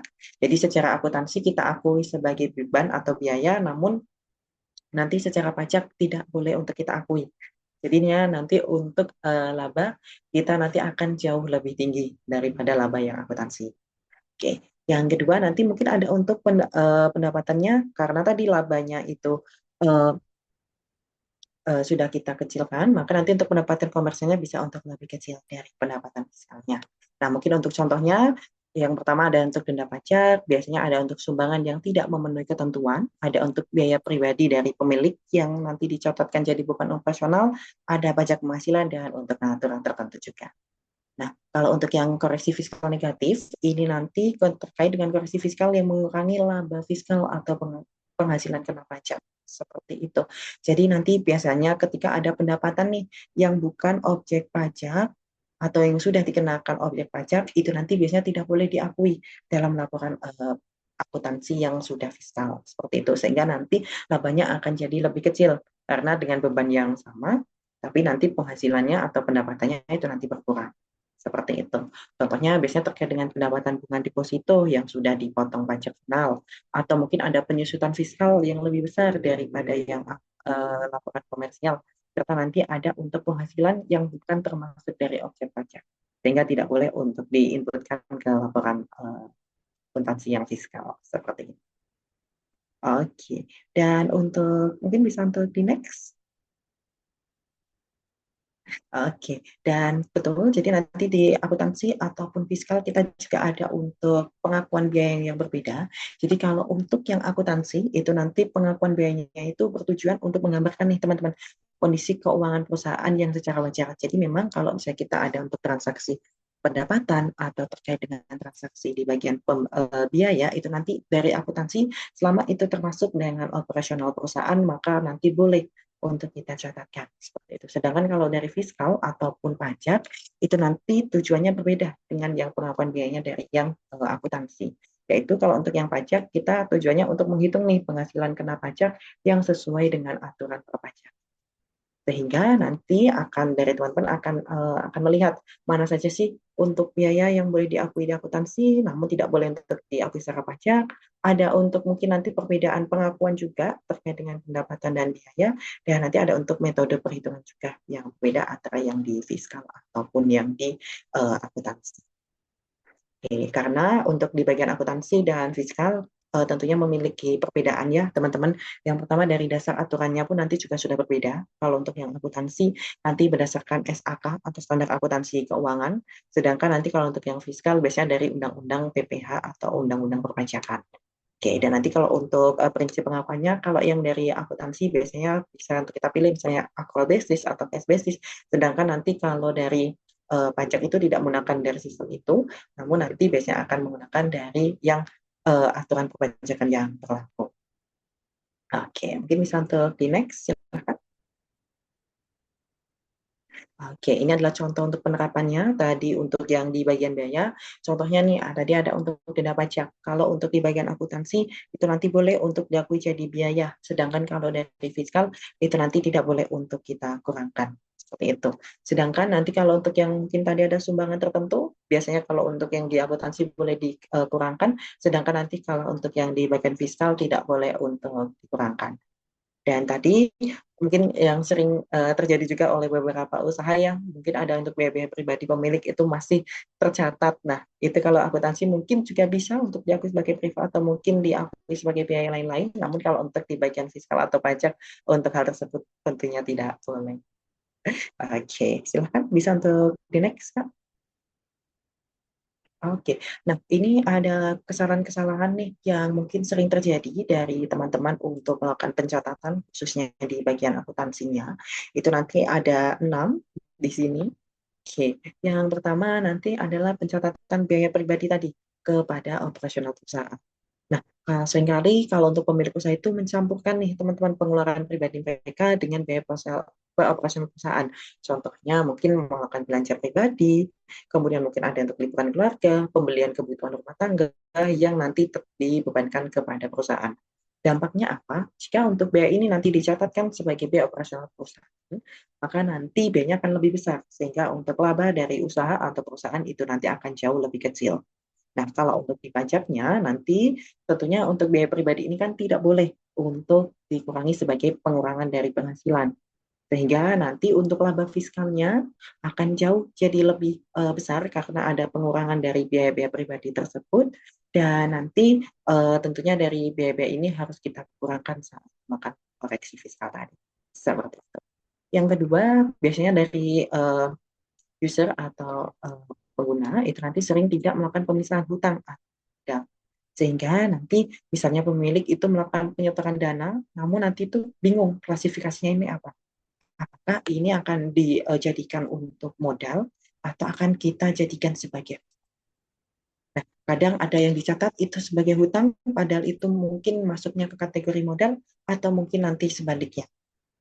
Sehingga nanti untuk dapatnya bisa saja untuk komponen hutangnya jadi lebih besar dan nanti untuk komponen modalnya bisa untuk lebih kecil. Nah, kalau untuk dampak dari perpajakannya, nantinya tentunya terkait dengan pengakuan dari bunga pinjamannya. Nanti kalau diakui sebagai hutang nanti akan jadi seperti apa, dan nanti kalau untuk terkait dengan analisis kewajaran dari perusahaan.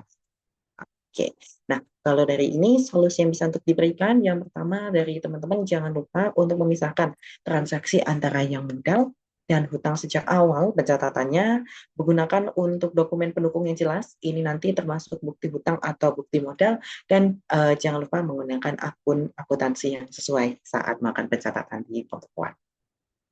Oke, yang ketiga adanya untuk persediaan nih yang tidak dihitung atau biasanya tidak melakukan stock of net, teman-teman. Nah, biasanya tuh banyak juga yang dari usaha-usaha itu yang melakukan pembelian barang, tapi nanti tidak melakukan stok akhir atau stock of net. Jadi ya sudah dicatat ada terus untuk pembeliannya, kemudian nanti dicatat lagi kalau misalnya ada penggunaannya. Nah, tapi nanti tidak dicatat nih untuk stok akhirnya itu nanti ada berapa ya? Itu nanti yang akan menjadi mempengaruhi dari HPP dari perhitungan laporan keuangan kita. Nah, kalau sampai stoknya itu nanti tidak dikurangkan atau tidak dihitung, maka nanti untuk HPP-nya bisa terlalu besar atau nanti untuk biayanya pun nanti juga bisa untuk terlalu besar nih, teman-teman. Sehingga nanti dari pajaknya akan berdampak, kesalahan HPP-nya nanti akan mempengaruhi ke laba fiskal juga, dan nanti perlu untuk adanya mungkin sanksi atau denda ya kalau misalnya nanti ada untuk kesalahan-kesalahan dari catatannya. Makanya tadi perlu untuk kita lakukan koreksi, lakukan untuk pembetulan juga terkait dengan perpajakannya. Oke, baik. Yang keempat ada untuk aset, kesalahan dalam klasifikasi akun aset. Karena terkadang ada juga untuk yang mengakui pembelian aset itu ke biaya, bukan ke penambahan aset. Ya sebenarnya sama untuk sama-sama mengurangi dari akun kas bank, karena adanya untuk pengurangan biaya, namun kan ini adalah dua pengakuan yang berbeda. Kalau dicatatkan ke aset, itu nanti akan masuk ke laporan neraca, sedangkan nanti kalau dicatatkan ke biaya kan akan mempengaruhinya di bagian laporan laba rugi. Seperti itu. Sedangkan nanti kan laporan yang akan kita gunakan nih, teman-teman biasanya kan nanti ketiga laporan tadi kan sangat penting ya, laporan neraca, arus kas, dan laba rugi. Jadi kalau misalnya salah dalam melakukan klasifikasi aset, maka nanti dua laporan kita sudah jelas salah. Yaitu nanti laporan asetnya, laporan neracanya salah terkait dengan perhitungan asetnya, laporan laba ruginya nanti salah terkait dengan perhitungan dari biayanya. Oke, yang ketiga kita sering melakukan kesalahan yaitu untuk tidak membuat jurnal pensiun.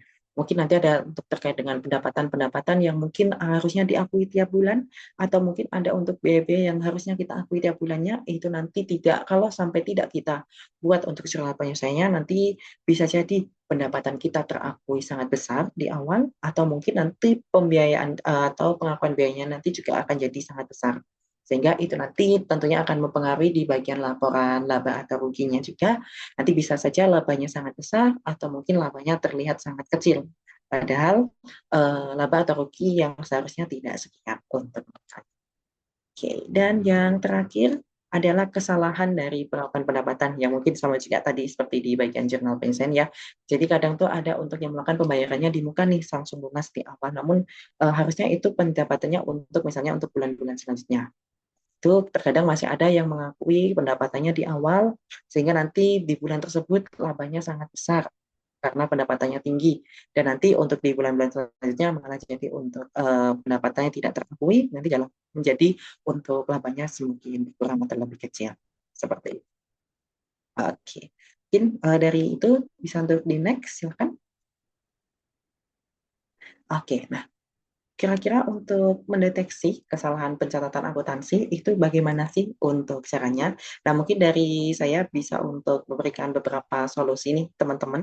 Yang pertama nanti kita bisa untuk membandingkan saldo dengan periode sebelumnya. Jadi misalnya kita ada untuk laporan bulan Mei ini, kita bisa nih untuk bandingkan ke saldo bulan sebelumnya atau di bulan April contohnya. Jadi nanti kita bisa untuk analisis, oh, ternyata dari bulan April ke Mei ini ada biaya yang sangat naiknya drastis. Atau misalnya untuk pendapatannya tiba-tiba menurun. Nah, ini nanti kita bisa untuk analisis. Naiknya itu kenapa, turunnya itu kenapa. Jadi dari teman-teman mungkin juga bisa untuk cek nih detail-detail dari transaksi dari mungkin sub-sub akun yang tidak wajar kenaikan atau penurunannya.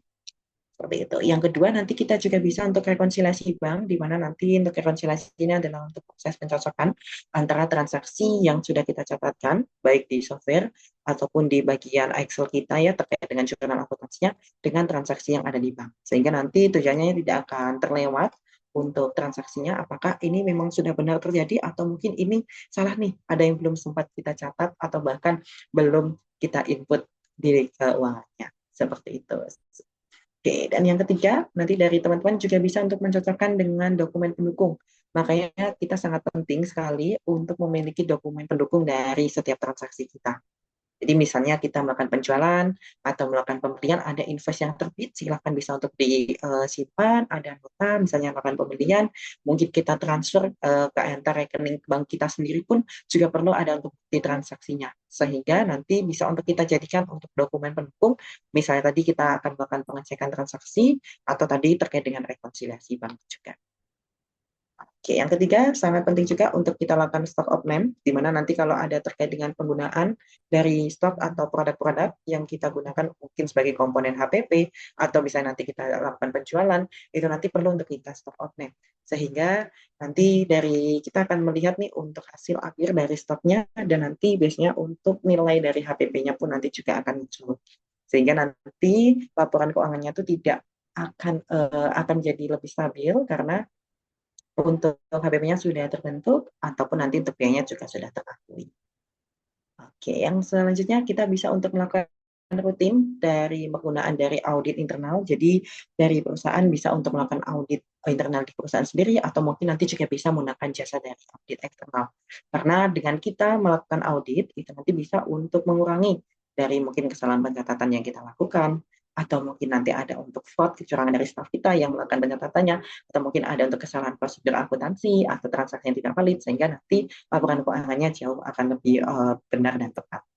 Oke. Dan yang ketiga, kita juga bisa untuk menggunakan software accounting seperti itu. Kenapa? Karena jika kita menggunakan software accounting, nanti untuk pencatatannya akan lebih real time. Dengan kita nanti catatkan di masing-masing menu, biasanya seperti penjualan, pembelian atau biaya, nanti sudah otomatis terintegrasi atau tersinkronisasi ke laporan keuangannya.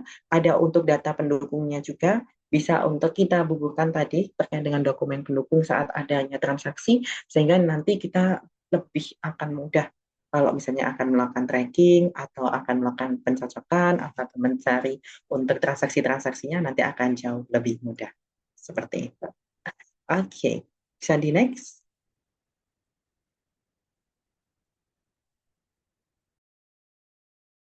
Oke, dan untuk di slide terakhir dari saya tentunya di bagian kesimpulan dari apa yang saya sampaikan pada sore hari ini, yaitu perpajakan yang benar harus diawali dengan pencatatan yang tepat juga. Karena itu, laporan keuangan tidak hanya sekedar administrasi saja atau perkiraan, namun harus dicatat secara tepat. Karena laporan keuangan adalah fondasi utama dalam penyusunan dari SPT Badan. Nah, kesalahan kecil dalam melakukan pencatatan pun nanti akan berdampak besar nih, teman-teman, dalam perhitungan pajak ataupun dari proses nanti perhitungan SPT Badannya. Maka dari itu perlu untuk kita memiliki pencatatan yang rapi, proses rekonsiliasi yang baik, dan perlu untuk kontrol internal yang baik juga.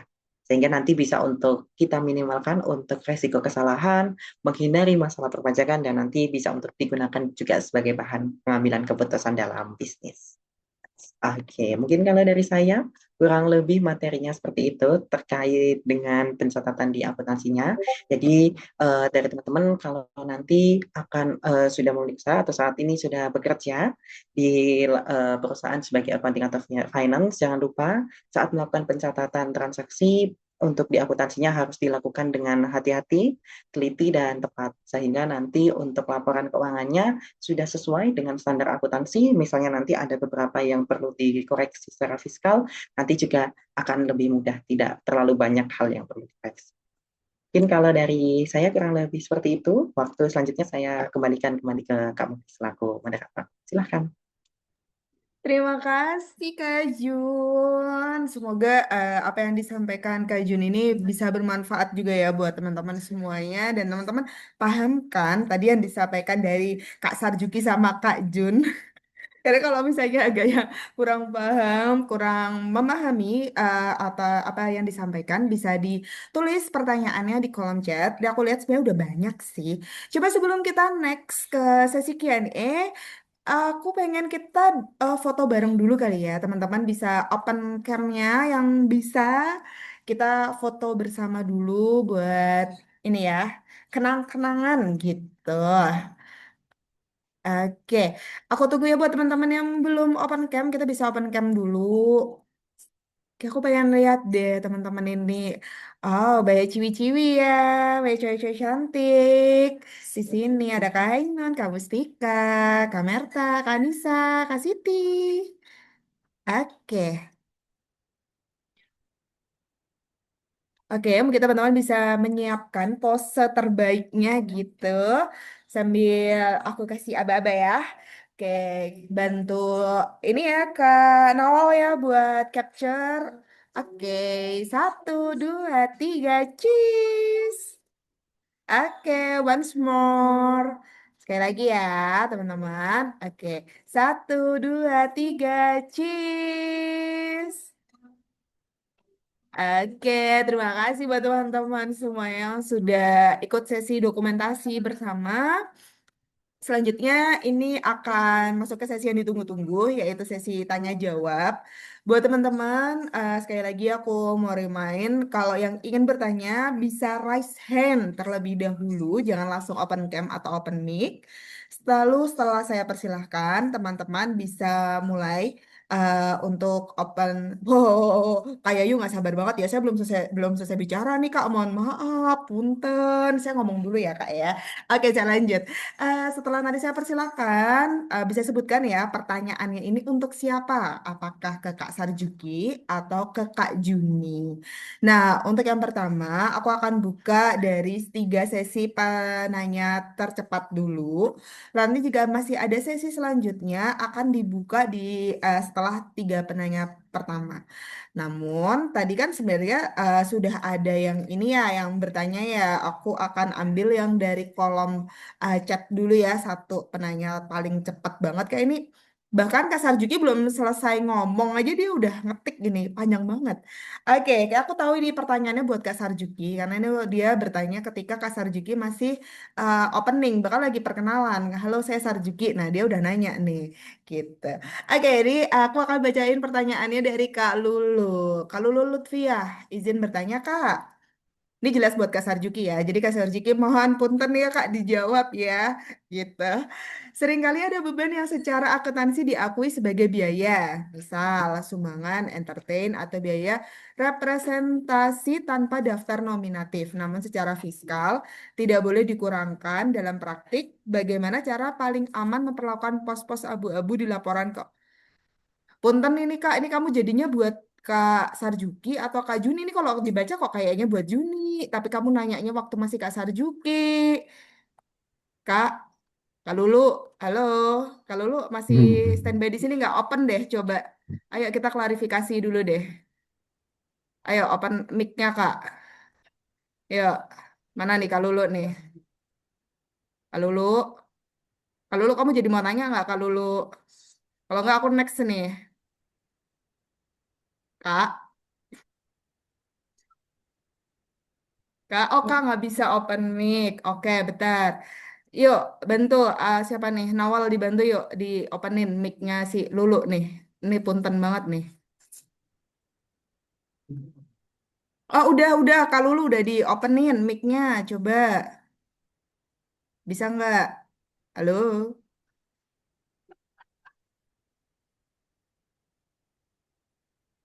Ya udah deh kalau Kak Lulu nggak bisa open mic, coba ditulis dulu itu pertanyaannya sebenarnya buat Kak Sarjugi atau Kak Juni deh.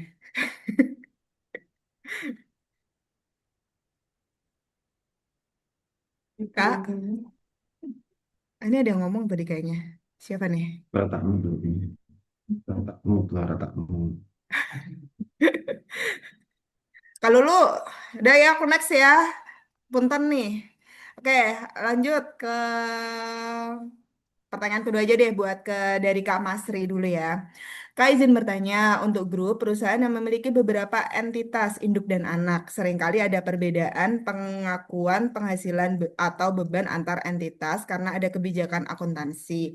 Bagaimana kiat menyusun laporan keuangan gabungan yang rapi secara komersial namun tetap aman secara pajak ketika penyampaian SPT badan masing-masing terutama untuk transaksi afiliasi seperti pinjaman, royalti, atau jasa manajemen. Ini kayaknya bakal dua jawaban ya, karena pertanyaan ada satu buat keuangan, satu lagi ada hubungannya sama pajak. Jadi ini kita akan tanya dulu, dijawab dulu mungkin dari Kak Juni, nanti dilanjut sama Kak Sarjuki gitu. Oke, silahkan Kak Juni. Kak Masri bisa dijawab.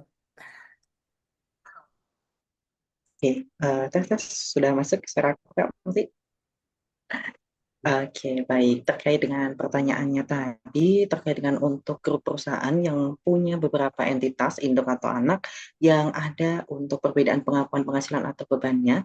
Nah, mungkin kalau dari saya pribadi sejauh pengalaman saya ya, mungkin nanti apabila ada yang salah atau mungkin dari kasar jika ada yang mau ditambahkan juga silahkan, saya juga sangat terbuka sekali. Kalau untuk dari grup perusahaan, biasanya nanti tantangannya memang ada dua hal, biasanya terkait dengan konsistensi laporan komersial konsolidasi ataupun nanti terkait dengan kepatuhan dari akunnya tadi. Nah, kalau dari kiat yang bisa untuk saya berikan, yang pertama mungkin nanti kita bisa nih untuk menyamakan akun atau COA-nya dan kebijakannya antar anak ataupun induk perusahaan. Sehingga nanti kalau untuk COA ataupun kebijakannya sama, nanti kita akan lebih mudah untuk melakukan pencatatannya. Nanti kalau mau akan dilakukan konsolidasi, nanti akan jauh lebih mudah. Pedoman pengakuan pendapatan atau biayanya akan lebih mudah, ataupun nanti terkait dengan penyusutan dan persediaan. Sehingga nanti saat kita lakukan konsolidasi, kita tidak perlu untuk melakukan penyesuaian-penyesuaian lagi yang mungkin itu nanti juga bisa untuk rawan salah. Seperti itu. Yang kedua nanti kita juga bisa jangan sampai untuk mencampurkan terkait dengan eliminasi konsolidasi dan koreksi visualnya. Karena kalau untuk yang eliminasi konsolidasi biasanya hanya dilakukan untuk laporan grupnya saja, sedangkan kalau untuk koreksi visualnya itu akan nanti terkait dengan untuk di pencatatan atau untuk hasil sebagai untuk pencatatan di perpajakannya. Seperti itu. Dan nanti yang paling penting terkait dengan transaksi afiliasi tadi yang punya untuk substansi bisnis, jangan lupa nanti harus dipastikan terlebih dahulu apakah untuk transaksinya itu sudah benar-benar terjadi dan nominalnya secara wajar. Jadi nanti kita punya untuk bukti pendukungnya juga harus disiapkan juga. Sehingga nanti kalau misalnya ada kesalahan atau mungkin nanti ada nominal yang sangat besar atau mungkin mencurigakan juga ada untuk dokumen pendukungnya. Seperti itu. Mungkin kalau dari saya seperti itu untuk jawabannya, Kak. Jadi mungkin dari saya lebih menyarankan untuk disamakan saja untuk terkait dengan pengakuan dari penghasilan atau bebannya serta untuk jawabannya, sehingga nanti akan lebih mudah dalam pengakuan atau pencatatan di laporan keuangan. Mungkin itu kalau dari saya, mungkin silahkan dari Kasar Siki juga kalau ada yang mau ditambahkan. Eh, Baik, izin menyambungkan ya terkait kebijakan atau pelaporan SPT untuk laporan keuangan atau perusahaan konsolidasi. Jadi sebenarnya balik lagi ya untuk pembukuan dipastikan kebijakan-kebijakan akuntansi ataupun sistem SOP-nya itu sudah disamakan tuh antar konsolidasi begitu. Terus kemudian untuk secara SPT sebenarnya kan untuk anak maupun induk ini kan memiliki NBP sendiri ya. Nah, itu kan jadi kan SPT-nya sendiri-sendiri begitu. Jadi ya harapannya setiap pembukuan oleh masing-masing ini disamakan begitu. Kemudian juga balik lagi untuk pembukuan baik induk maupun anak ini dipastikan semua untuk rekonsiliasi, equalisasi itu sudah dipastikan sudah dilakukan begitu sehingga untuk pelaporan SPT ini sudah aman. Karena kan pelaporan SPT-nya kan masing-masing karena memiliki NPWP-nya masing-masing begitu. Ya balik lagi untuk pembukuannya disamakan atau kebijakan-kebijakan akuntansinya disesuaikan dengan antar anak maupun induk perusahaan begitu. Demikian jawaban dari saya. Oke, terima kasih Kak Sarjuki dan juga Kak Juni. Selanjutnya, semoga menjawab ya pertanyaannya Kak Masri. Nanti kalau misalnya belum terjawab, kayaknya cukup lanjutnya di DM ini ya, sosial medianya Flashtag atau sosial medianya Kledo untuk konsultasi lebih lanjut. Gitu. Oke, aku lanjutin ke ini ada yang raise hand dulu ya. Oke, silakan Kak Yayu. Halo, boleh open mic-nya? Kak Yayu. Bisa bisa nggak ini? Oke, sudah terhubung ya. Oke, Kak Yayu boleh ini langsung aja pertanyaannya untuk siapa? Ke Kak Sarjuki atau Kak Juni? Silahkan.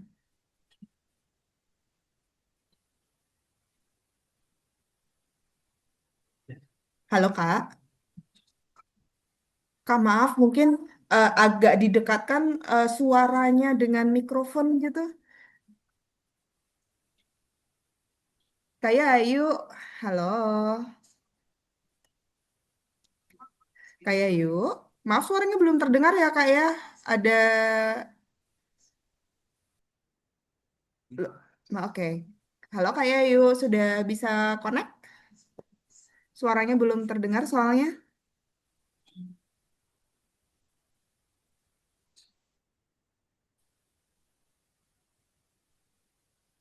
Oke, halo Kak Yayu. Mungkin saya sekali lagi ya, jika nggak saya akan lempar untuk ke teman-teman lagi yang lain.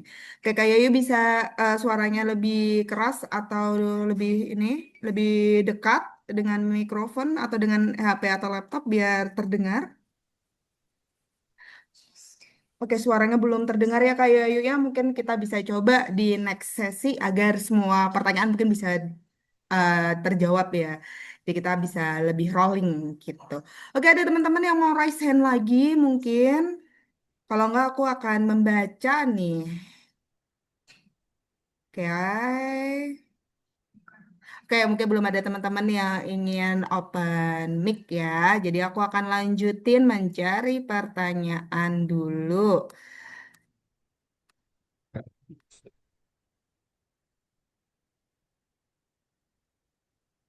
Oke, ini ada dari Kak Anam ya. Aku bacain pertanyaannya nih. Siap-siap karena ini pertanyaannya ternyata untuk Kak Sarjuki dan juga Kak Juni.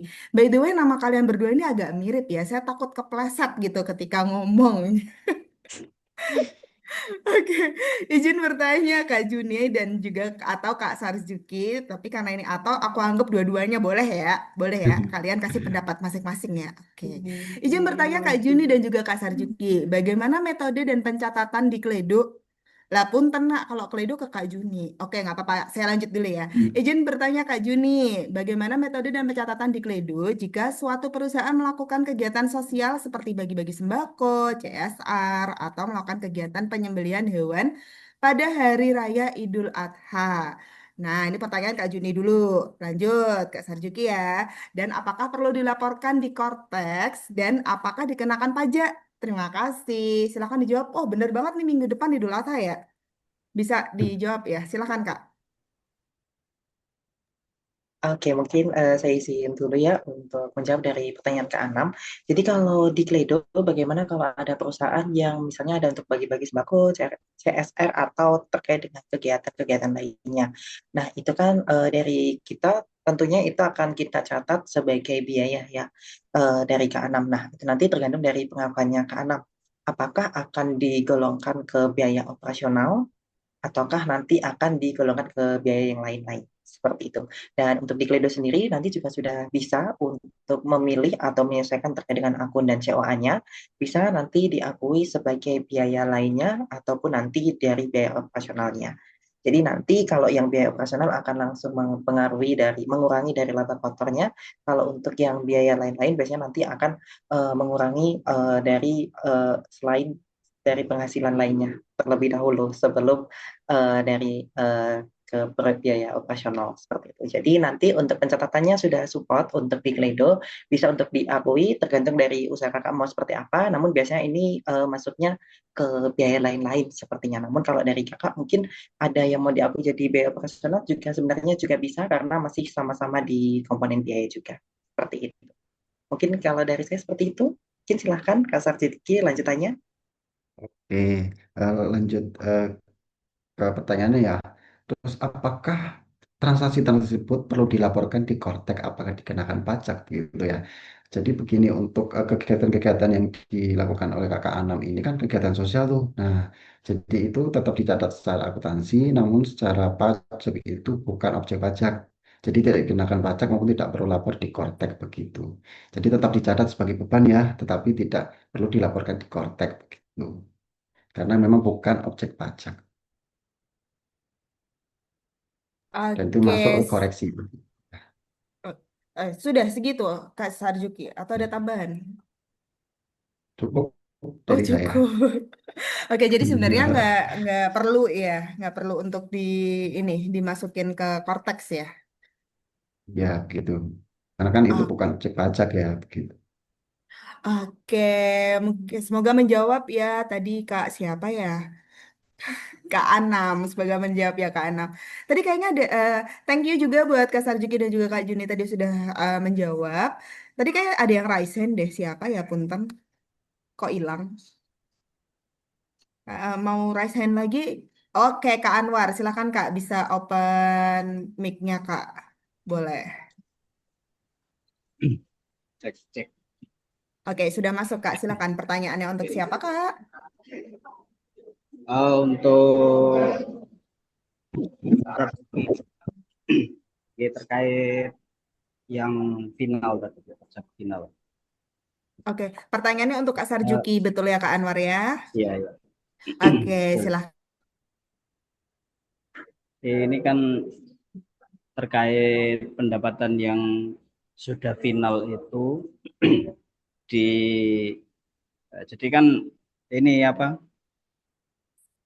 Akan ada peredaran usaha yang bersumber apa? Yang termasuk dikenai pajak final dan ada pendapatan yang dari non objek pajak.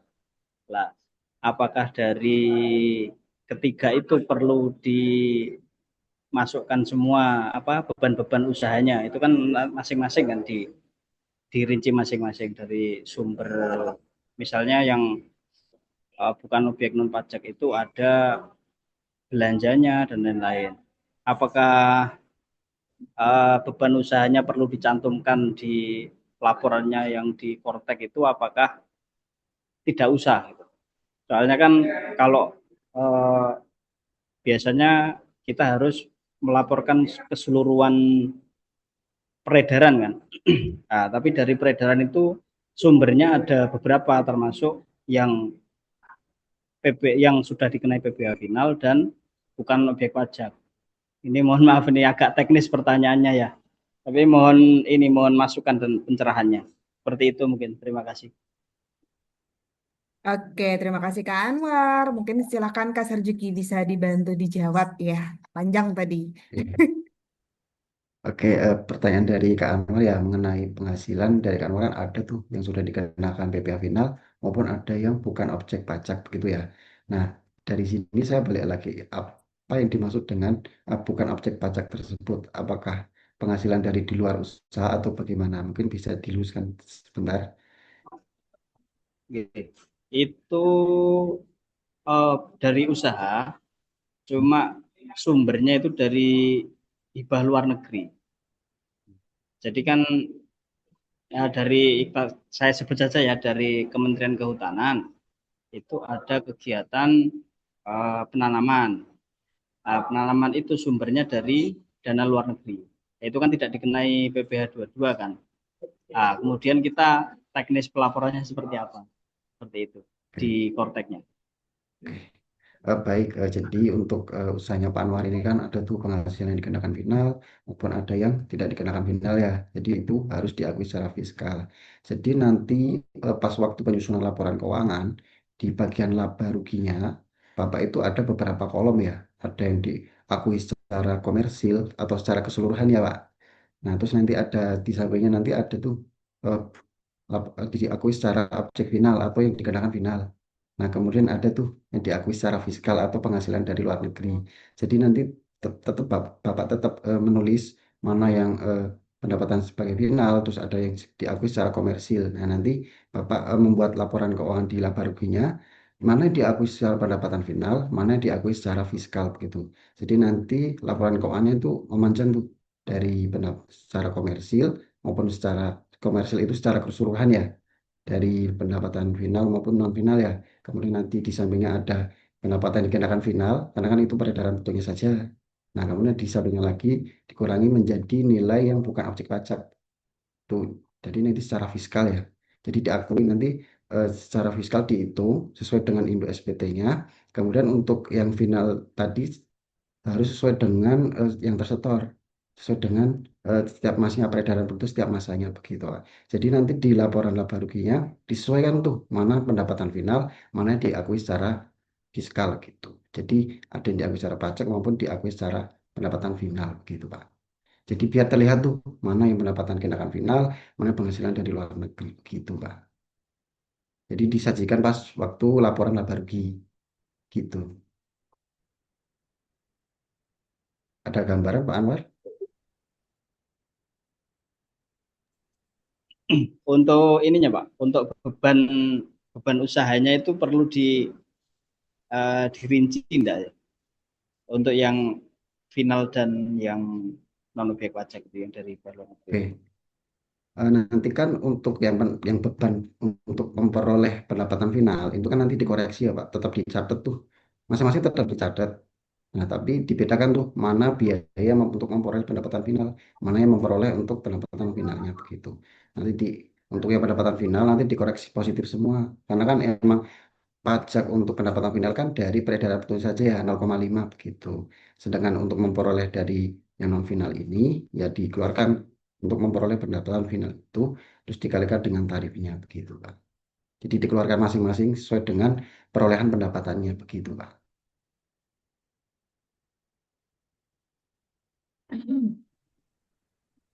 Oke, Kak Bagaimana Pak Anwar? Anwar, apakah bisa sudah terjawab atau masih ada yang mau ditanyain, Kak Anwar? Cukup mungkin. Terima kasih. Oke, terima kasih Kak Anwar dan juga terima kasih Kak Sarjuki atas jawabannya. Oke, teman-teman, ada yang mau raise hand lagi? Kalau nggak, aku akan menjawab dari kolom chat dulu ya, karena teman-teman belum ada. Dan kita masih punya cukup waktu juga ya untuk sesi Q&A kali ini. Selanjutnya ini ke Kak Juni dulu ya. Ada yang mau bertanya dari Kak Hainun Ramadan.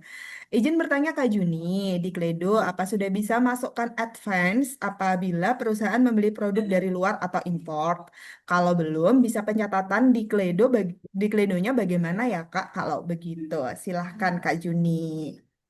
Oke, terima kasih Kak Muti. Jadi untuk Kak Hainon, kalau untuk di Kledo, sebenarnya kalau untuk pencatatan dari luar negeri sudah bisa, karena kalau di kami saat ini juga sudah menyediakan kalau untuk pencatatan menggunakan mata uang asing juga, seperti itu. Nah mungkin kalau untuk skema pencatatannya ya pada pencatatan penjualan atau pembelian pada umumnya, dipilih saja nanti untuk produk apa yang akan dibeli, harganya berapa. Namun nanti kalau untuk di Kledo sudah support nih untuk pencatatan dengan mata uang asingnya, Kak. Nanti kalau terkait dengan pencatatan perpajakannya, nanti sebenarnya juga sudah support di kami, nanti tinggal disesuaikan saja untuk akun dan COA-nya. Misalnya nanti kena pajak PPHN atau PPH, nanti tinggal disesuaikan saja PPH berapa yang dikenakan, nanti untuk akunnya akan masuk ke apa. Nah, nanti juga sudah bisa. Dan nanti kalau misalnya pembeliannya itu mungkin PO dulu atau mungkin nanti langsung dapat stoknya, nanti juga sudah sangat support sekali di kami karena nanti di kita juga sudah bisa untuk inputnya tuh tidak langsung secara lunas. Kalau ada yang untuk pembayarannya secara tempo atau DP dulu juga sudah bisa. Misalnya nanti harus PO dulu baru tunggu beberapa waktu untuk penambahan stok nanti juga sudah bisa. Mungkin seperti itu untuk gambarannya, Kak Hainun. Oke, terima kasih Kak Juni atas jawabannya. Kak Hainun, apakah sudah terjawab? Mungkin bisa ditulis di kolom chat kembali ya. Oke, selanjutnya aku ada pertanyaan lagi nih dari Kak Ari Silviana. Ini untuk Kak Sarjuki ya. Siang Kak Sarjuki, tanya Kak, misal sudah ada badan usaha CV, tapi untuk operasional,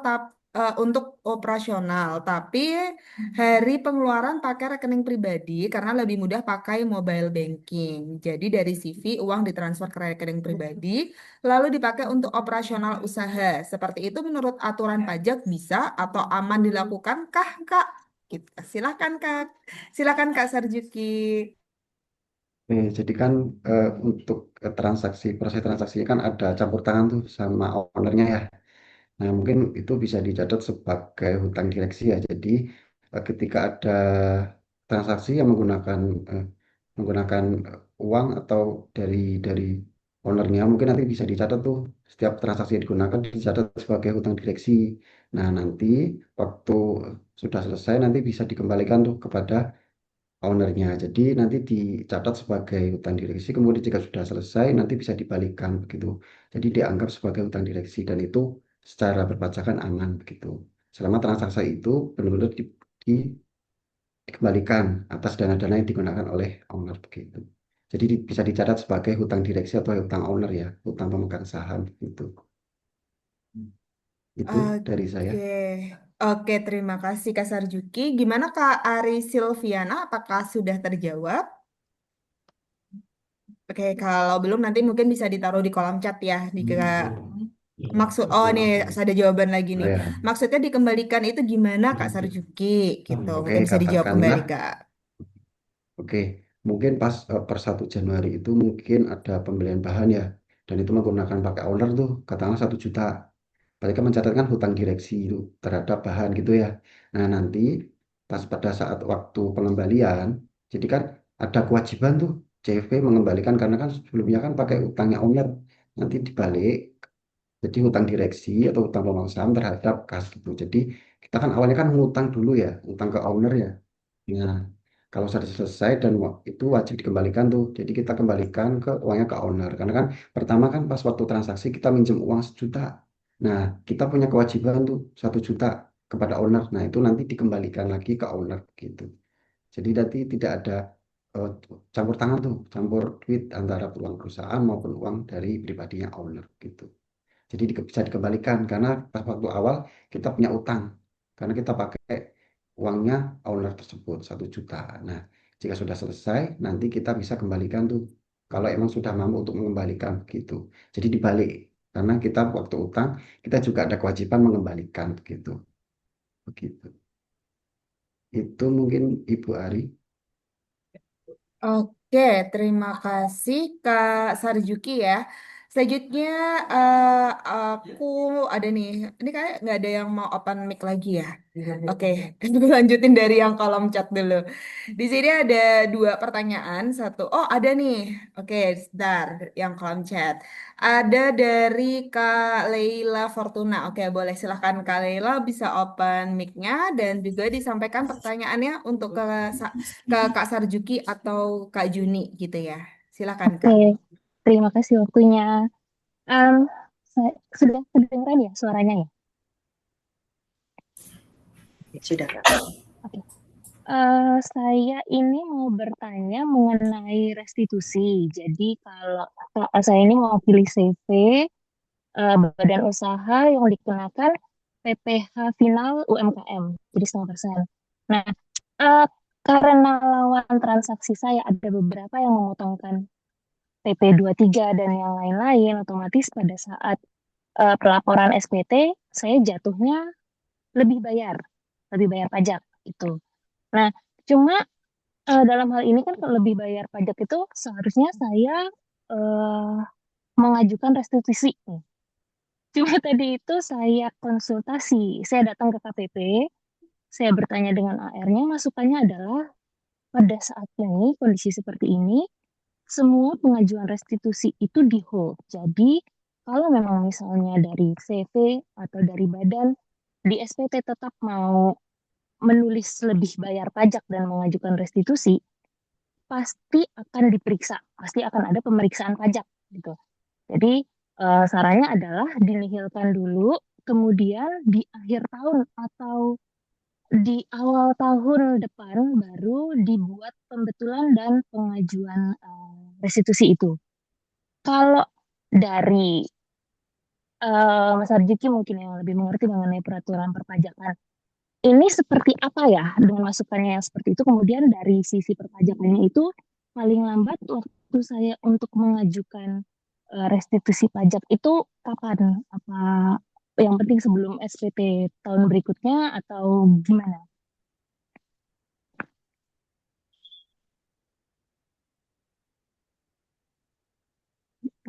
Sekian dari saya.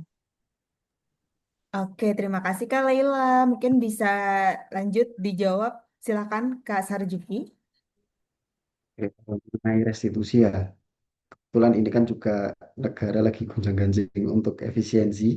Jadi untuk pemasukan ini kan juga diharapkannya ada untuk restitusi juga mungkin agak ditahan dulu ya. Karena kan emang negara lagi di gembar-gembarnya untuk efisiensi gitu. Jadi segala pengeluaran dari negara tetap di efisiensi. Mungkin gini sih untuk pengembalian. Nanti kan bisa diajukan di Kortek tuh. Di Kortek nanti ada pelayanan administrasi untuk pengajuan restitusi. Kemudian untuk pengembalian pendahuluan ini atau pemeriksaan tergantung dari yang dikembalikan ya, misalnya dari kurang dari 100 juta itu bisa cepat. Itu kan pakai pengembalian pendahuluan. Kalau lebih dari 100 ya kemungkinan ada pemeriksaan atau pakai restitusi begitu. Karena kan ada dua tuh, pengembalian pendahuluan sama restitusi gitu. Nanti bisa tidak ada batasan, tidak ada batasan setelah sebelum SPT sebelumnya tidak, setelahnya itu tidak ada. Jadi bisa lakukan pengajuan restitusi, nanti dapat itu tuh dapat surat dari kantor pajak apakah dilakukan penelitian atau dilakukan pemeriksaan OTEX gitu. Jadi tidak ada batasan. Kalau kita sudah mengajukan restitusi, otomatis nanti dapat surat atau dapat kabar dari kantor pajak untuk dilakukan penelitian ataupun pemeriksaan pajak gitu. Demikian dari saya, mungkin ada yang Oke, perlu berarti dijelaskan lagi. berarti nggak ada jangka waktu maksimal kapan saya bisa mengajukannya itu atau berapa tahun dari tahun periode pajak itu nggak ada ya, Mas ya? Tidak ada, jadi kapanpun itu bisa diajukan gitu. Hmm, Baik, baik. Terima kasih penjelasannya. Ya, Oke, sama-sama terima Kak. kasih juga ya Kak Leila dan juga terima kasih jawabannya Kak Sarjuki. Oke, nih tadi udah raise hand di awal ya. Silakan Kak Yayu, boleh open mic-nya. Selamat sore, Kak. Iya, Selamat alhamdulillah sore. akhirnya terdengar ibu suaranya. Oke, silakan. Ya, alhamdulillah. Saya Silakan mau Kak. bertanya dengan Mm-mm. Kak Juni, gini, di Kledo waktu input pembelian, pesanan pembelian di Kledo, kita inputnya kan full PO nominalnya. Tapi pas waktu pembayaran itu misalnya kita full VO-nya 13 juta. Waktu pembayaran pertama kita ada pembayaran 1 juta. Pas naik tagihan kan sebenarnya untuk nominalnya kan bisa diedit. Cuman kan kalau ini nilainya agak keriting kan agak susah juga ya. Jadi yang jadi pertanyaan saya, akhirnya saya memakai yang full PO. Jadi untuk PPN-nya pun dari nilai full PO-nya itu. Cuma waktu kita pembayaran kan nilainya nggak sebesar full PO-nya itu. Sedangkan kita pengennya itu untuk mengakuin PPN-nya itu sesuai dengan yang kita bayarkan. Itu bagaimana ya Kak Juni solusinya? Oke, baik. Mungkin saya izin konfirmasi dulu ya, Kak, terkait dengan pertanyaannya.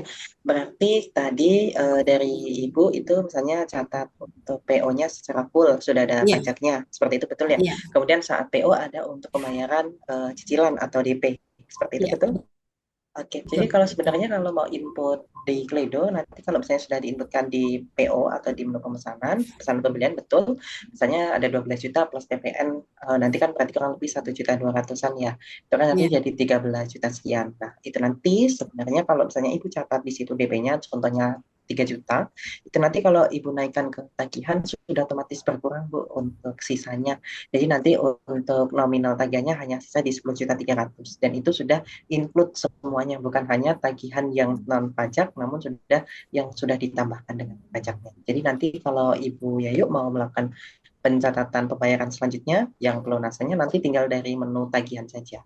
Jadi tidak ke menu pesanan namun tinggal dilanjutkan ke tagihannya saja. Nanti tinggal dari Ibu mau dilanjutkan untuk pencatatan pembayarannya seperti apa.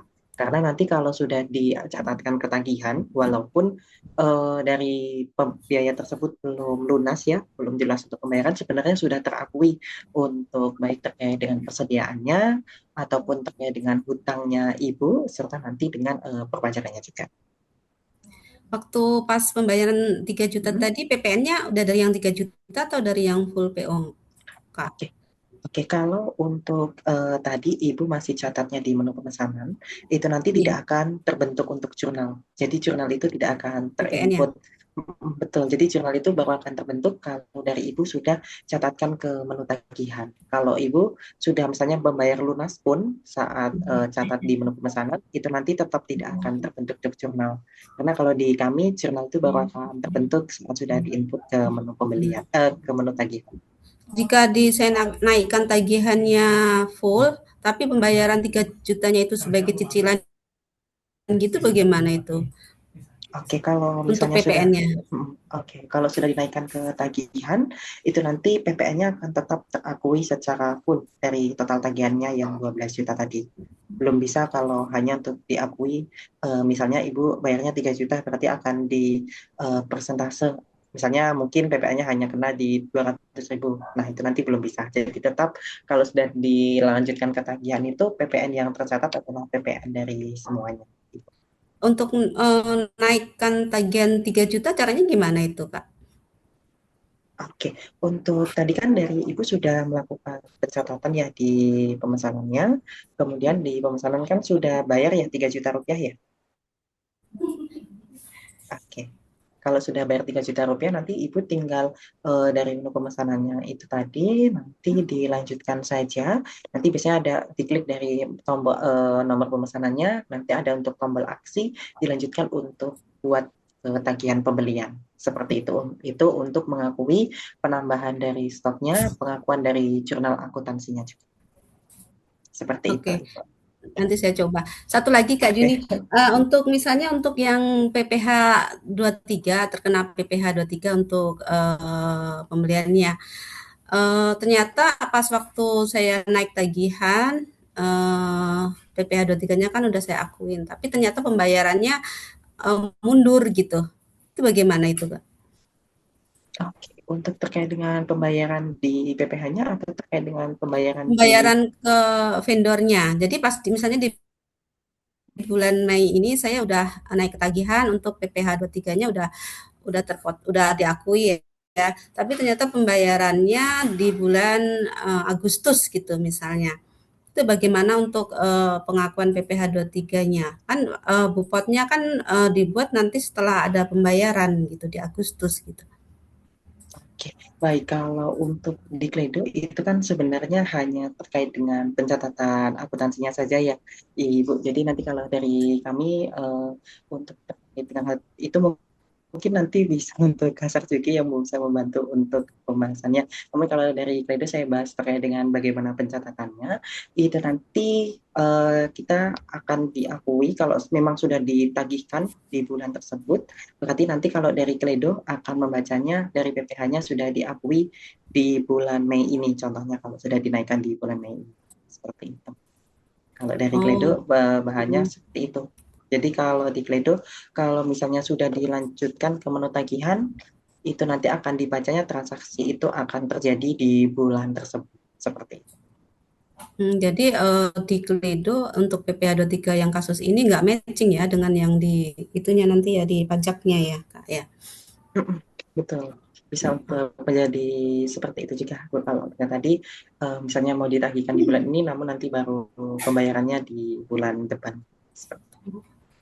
Oke, cukup itu aja Kak Juni. Terima kasih banyak. Selamat sore. Oke, baik. Terima kasih Bu Yayu. Nanti kalau misalnya ada pertanyaan lebih lanjut terkait dengan teknis pencatatannya, nanti juga silakan bisa untuk hubungi kami di nomor ofisialnya, nanti akan terhubung dengan tim kami juga. Baik, terima kasih. Oke, baik. Dan senang hati itu.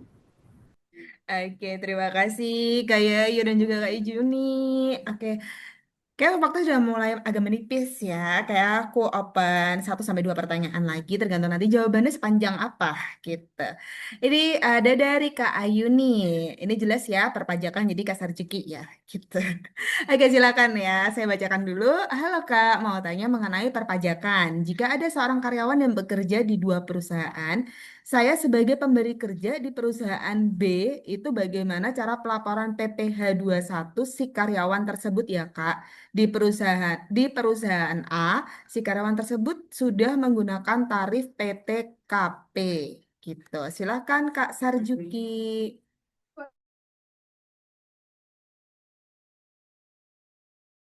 Baik, izin saya biar terkait jika ada satu karyawan tapi ada dua perusahaan pemberi kerja begitu ya. Nah, jadi nanti misalnya ada sudah resign di perusahaan A, nah nanti tetap pas waktu di perusahaan B itu tetap dipotong biasa pakai TER. Nah, yang perlu dicatat ini adalah yang perlu digaris adalah waktu pembuatan A1 waktu Desember. Nah, itu nanti dipastikan sudah mendapatkan gaji dari perusahaan A. Nah, itu kan mempengaruhi PTKP. Padahal PTKP kan digunakan hanya 1 kali ya, hanya 1 kali oleh setiap orang. Jadi nggak bisa tuh 2 perusahaan pakai PTKP. Jadi yang perlu garis bawahi adalah pada saat waktu pembuatan A1, bukti A1 di akhir tahun, nanti harapannya pas membuat itu harus get data. Nanti di kotak ada get data untuk mendapatkan bukti potong di perusahaan sebelumnya begitu. Jadi nanti waktu buat A1 tetap harus mendapatkan data dari perusahaan yang sebelumnya. Gitu. Oke, terima kasih Silakan monggo Kak dari Kak Ayuni. Sarjuki. Terima kasih Kak Sarjuki. Mungkin Kak Yuni ada pertanyaannya lagi yang nyambung jawabannya Kak Sarjuki tadi. Oke, aku tunggu dulu ya. Sambil aku nunggu teman-teman yang masih ingin bertanya, aku mau nginfoin juga buat teman-teman semua kalau webinar kali ini nih tentunya akan memberi ada benefit lain juga ya. Salah satunya ada soft copy materi, e-sertifikat, diskon 37% berlangganan Kledo, diskon 5% pembetulan SPT Badan 2025 bersama Flashtag, dan saldo e-wallet untuk penanya teraktif. Namun, benefit ini bisa diklaim jika teman-teman sudah mengisi 3 form, yaitu form pendaftaran, presensi, dan juga form feedback yang akan di-share linknya nanti di kolom chat. Jadi pastikan teman-teman untuk pantau terus kolom chatnya. Nanti akan di-share di kolom chat tersebut. Oke, di Kak Yuni sudah jawab. Terima kasih Kak Sar juga atas jawabannya. Karyawan tersebut masih aktif di kedua perusahaan, Kak. Jadi belum resign dari dua-duanya. Jadi gimana nih, Kak, kalau kayak gitu? Oke, berarti kan orang tersebut atau karyawan tersebut kan masih aktif tuh di 2 perusahaan begitu.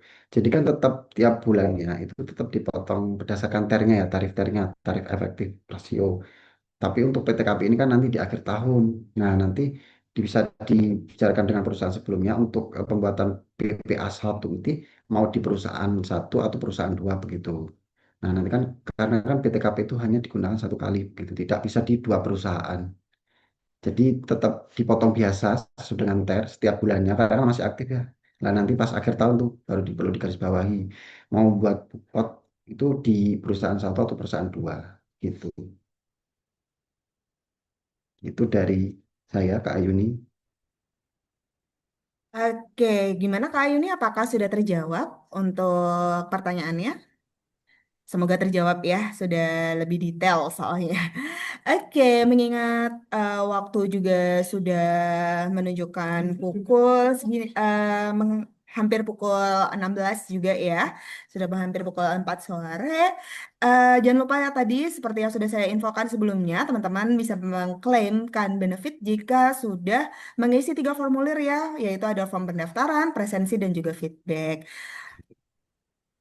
Dan sebelumnya saya mau ucapin terima kasih juga kepada teman-teman kawan Kledo semua yang sudah berpartisipasi pada webinar siang hingga sore hari ini. Dan juga terima kasih kepada Kasar Juki dan juga Flashtech yang sudah bersedia mengisi webinar Bincang Kledo pada bulan Mei pada sesi kali ini. Dan juga terima kasih kepada Kak Juni yang sudah sharing insight yang menarik juga. Terima kasih buat teman-teman semua juga yang sudah hadir dan juga sudah mendaftar. Jangan lupa untuk isi formnya sudah kami share di kolom chat ya.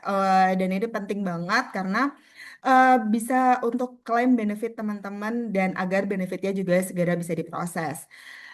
Oke. Jika nanti teman-teman masih memiliki pertanyaan baik kepada Flashtech maupun kepada Kledo, teman-teman bisa menghubungi sosial media masing-masing brand, bisa menghubungi ke Flashtech maupun menghubungi ke Kledo. Seperti itu. Nanti insya Allah akan terjawab ya. Kalau nggak punya TikTok gimana? Kayak udah follow di Instagram aja boleh. Aku jawab komentar di ini ya, di kolom chat. Oke. Oke, buat teman-teman semuanya, kita sudah sampai di penghujung bincang Kledo pada siang hari ini. Terima kasih banyak sekali lagi buat teman-teman semuanya atas sharing session yang ternyata kalau bahas tentang pajak itu agak berat, tapi ternyata teman-teman cukup excited ya. Jadi kayaknya ini bisa next gak sih Flashback kita ngadain part 2 gitu. Oke, terima kasih kepada seluruh peserta yang sudah aktif mengikuti diskusi pada siang hari ini. Terima kasih insight-nya yang semoga bisa diterapkan di bisnis atau di pekerjaan teman-teman semua. Oke, please part 2 ya, daging banget. Oke, next kita akan ngadain part 2, part 3, dan seterusnya. Gimana nih, Flashback ini udah ada request nih. Nanti kita akan ngobrol lagi ya di belakang kalau gitu. Oke, semoga insight-nya dapat berguna ya buat pekerjaan teman-teman semua. Sampai jumpa di Bincang Kledo berikutnya. Selamat sore dan tetap semangat.